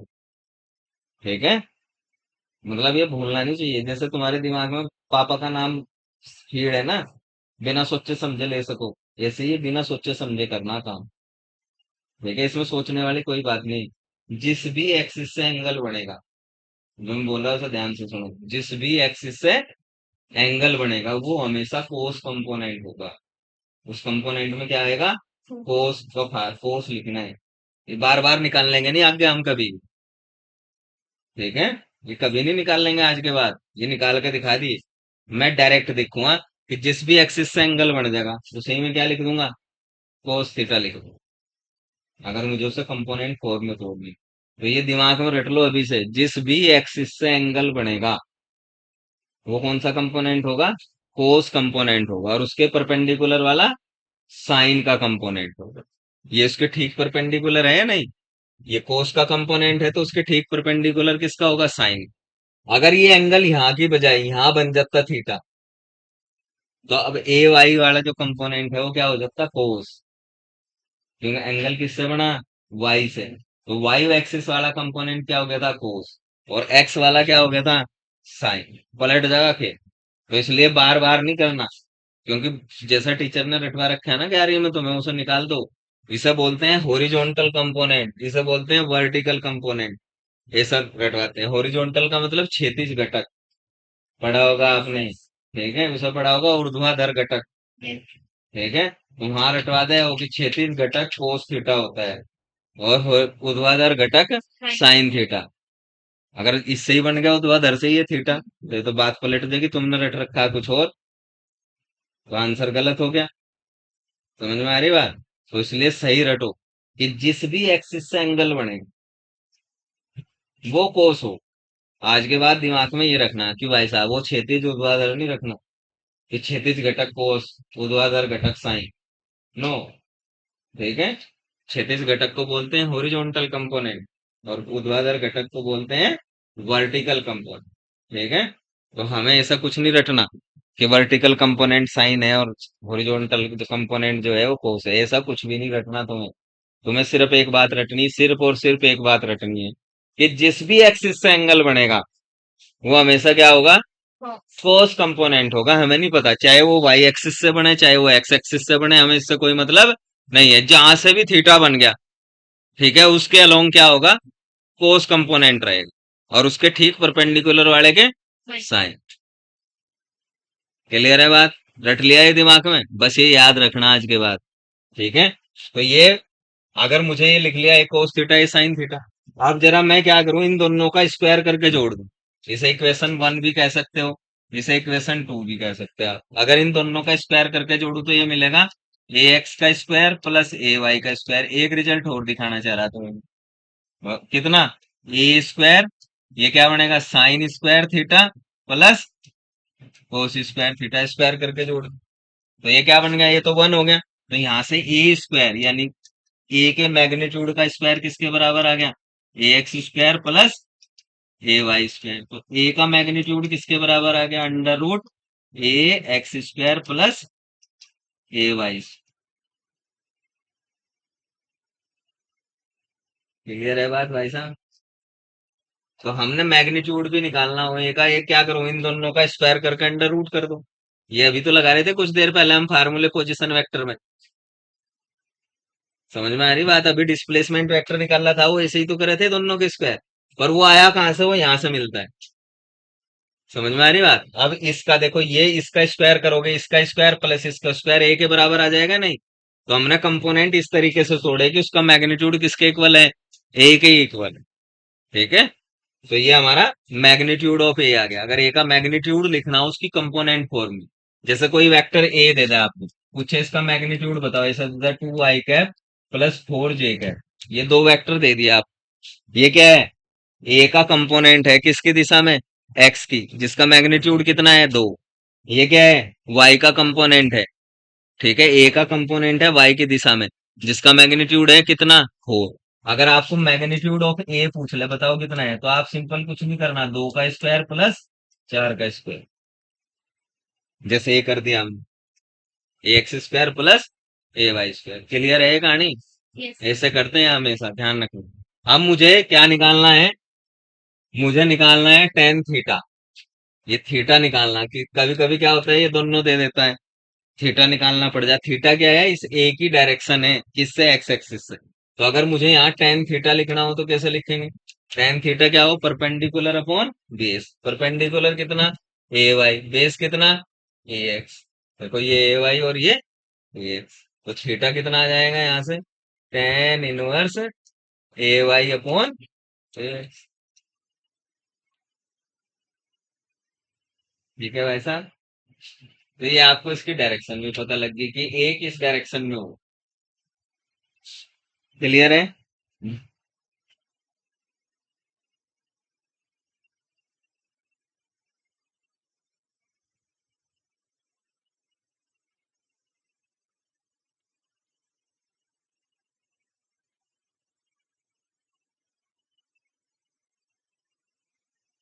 ठीक है भाई।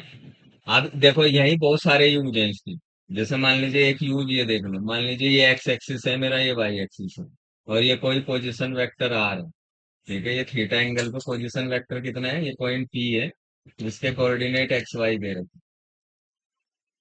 ठीक है, इसका यूज क्या है, तो मैंने क्या करना, ये मान लीजिए यहाँ तक एक्स दूरी चला और ये यहाँ तक वाई, ये पूरा वाई हो गया यहाँ पे। तो मुझे एक्स और वाई की वैल्यू निकालनी कितनी है, ये आर की टर्म में। मुझे आर पता है। ठीक है, तो मैं कैसे लिखूंगा एक्स को, एक्स क्या होगा, एक्स इजकल टू बताओ क्या होगा, इसे देख के बताओ। एक्स भी तो वही है, एक्स की दिशा में कंपोनेंट इस आर का। समझ में आ रही बात, कितना कौन सा कंपोनेंट होगा, ये कोस। अभी बताया तो क्या लिख देंगे, आर कोस थीटा, और वाई को क्या लिख देंगे, आर साइन। ठीक है, तो इसका यूज ऐसे जब हम कोऑर्डिनेट एक्सिस या कहीं भी तोड़ना होगा पोजीशन को, तो कभी कभी इसे बोलते हैं पोलर कोऑर्डिनेट फोर। आर और थीटा को क्या बोलते हैं, पोलर फोर। ठीक है, तो पोलर में हम क्या करते हैं, आर थीटा लिखते हैं। ठीक है, तो कभी कभी आर थीटा में एक्स को अगर आर और थीटा की टर्म में चेंज करना हो तो ऐसे कर लें।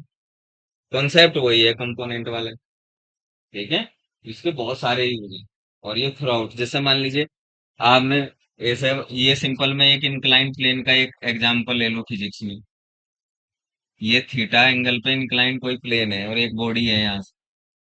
ठीक है, ये एम मास की है, तो एम जी हमेशा किधर लगता है, नीचे की ओर। तो इसके दो कंपोनेंट तोड़ते हैं, एक इधर और एक इसके ठीक परपेंडिकुलर इधर। और ये थीटा है, तो ये एंगल भी कितना हो, थीटा, ये थ्योरम है। तो ये एम जी किससे एंगल बना रहा है, इससे, तो एम जी का इसकी तरफ कंपोनेंट क्या होगा, एम जी कोस थीटा, और इसके परपेंडिकुलर क्या बन जाएगा, साइन। समझ में आ रही बात, तो ये सब कंपोनेंट तोड़ने का ही कमाल है। ठीक है, इससे यूज करेंगे थ्रू आउट फिजिक्स। जैसे कंपोनेंट तोड़ेंगे, रट लिया होगा आपने, जिधर भी एंगल बनेगा, जिस भी एक्सिस से एंगल बनेगा, उसे कोस का कंपोनेंट लिखेंगे हम। ठीक है, जैसे यहाँ ये बीच में थीटा बन गया उस एक्सिस से। ठीक है, एम जी का, समझ में। अब ये जो रिजल्टेंट है, देखो ये पैरेललोग्राम लो ये बोलता है कि अगर ये वेक्टर बी है और ये वेक्टर ए है, तो रिजल्टेंट कहाँ रहता है, हमेशा बीच में। ठीक है, कहाँ रहता है, हमेशा बीच में रहता है। ठीक है, जैसा अभी F1 F2 वाला आया था, अब इसको समझ तो उसने कहा था ये F1 फोर्स है। ठीक है, तो F2 कैसे लगा हुआ होगा कि रिजल्टेंट बीच में है, तो F2 कहीं ऐसा होगा यहाँ। ठीक है, और इनके बीच का ये जो रिजल्टेंट है, ये क्या बना रहा होगा, F। ये एंगल 90 बना रहा था, ये इनके बीच का एंगल कुछ और। तो रिजल्टेंट हमेशा कहाँ रहता है, बीच में रहता है। क्लियर है बात, तो वो चाहे कैसे भी लगे हो, इससे कोई फर्क नहीं पड़ेगा। ठीक है, तो आपको बहुत सारी चीजें ध्यान रखनी है। तो ये वेक्टर का पूरा डिस्क्रिप्शन था जहां तक मुझे पढ़ाना। इसे ही हम थ्री डी में एक्सटेंड कर सकते हैं। ठीक है, अगर थ्री डी में ये ए का मैग्नीट्यूड लिखना हो, तो थ्री डी में ए का मैग्नीट्यूड मान लीजिए, ए को मैं ऐसे लिख सकता हूँ, उसके कंपोनेंट की फॉर्म में, a x I cap plus a y J cap plus A Z के कैप। तो इसी से एनालॉजी, हालांकि वो अलग तरीके से करते हैं, एनालॉजी बनाते हुए हम क्या लिख सकते हैं, ए एक्स का स्क्वायर प्लस ए वाई का स्क्वायर प्लस ए जेड का स्क्वायर। ठीक है, अगर उनका रिजल्टेंट निकालना हो, और इसको मैं ऐसे लिख दूं, कोई वेक्टर ऐसे मिल जाए थ्री डी में, थ्री के है, तो ये क्या है, एक्स पे कंपोनेंट है जिसका मैग्नीट्यूड 2 है, ये क्या है, वाई पे कंपोनेंट है जिसका मैग्नीट्यूड 4 है, ये जेड पे कंपोनेंट है जिसका मैग्नीट्यूड 3 है। अगर मुझे उनका रिजल्टेंट ए का मैग्नीट्यूड निकालना हो, तो मैं कैसे निकालूंगा, x square plus a Y square plus A Z square, उसी फार्मूले को एक्सटेंड कर। ठीक है, फिर यहाँ डायरेक्शन कोसाइंस वगैरह लेते हैं, वो एक अलग कहानी है, फिर देखेंगे कभी उसको। ठीक है, तो मुझे जहां तक पढ़ाना था ये पढ़ा चुका मैं, वेक्टर को। फिर वेक्टर को मैंने एंगल्स बाद में देखेंगे, तो ठीक है। ठीक है दोस्तों, ज्यादातर बेसिक सा खत्म कर दिया, जिससे आपके ये काइनेमेटिक्स समझ में आने लगे। तो कल मैं मल्टीप्लिकेशन दो तरीके की होती है वो समझा के, ठीक है, थोड़ी बहुत, और फिर मैं ये शुरू कर दूंगा। फिर आप चाहो तो कितना भी एक्सटेंड कर सकते हो उस वेक्टर को अपने आप से। ठीक है, अगर कहोगे तो इसके क्वेश्चंस फिर किसी दिन संडे में करा दूंगा मैं एक्स्ट्रा क्लास लेकर। लेकिन आप पहले 11वीं वाले जितने भी 11th के सवाल हैं, 11th की बुक उठा लेना कोई सी भी, वो सारी करेंगे।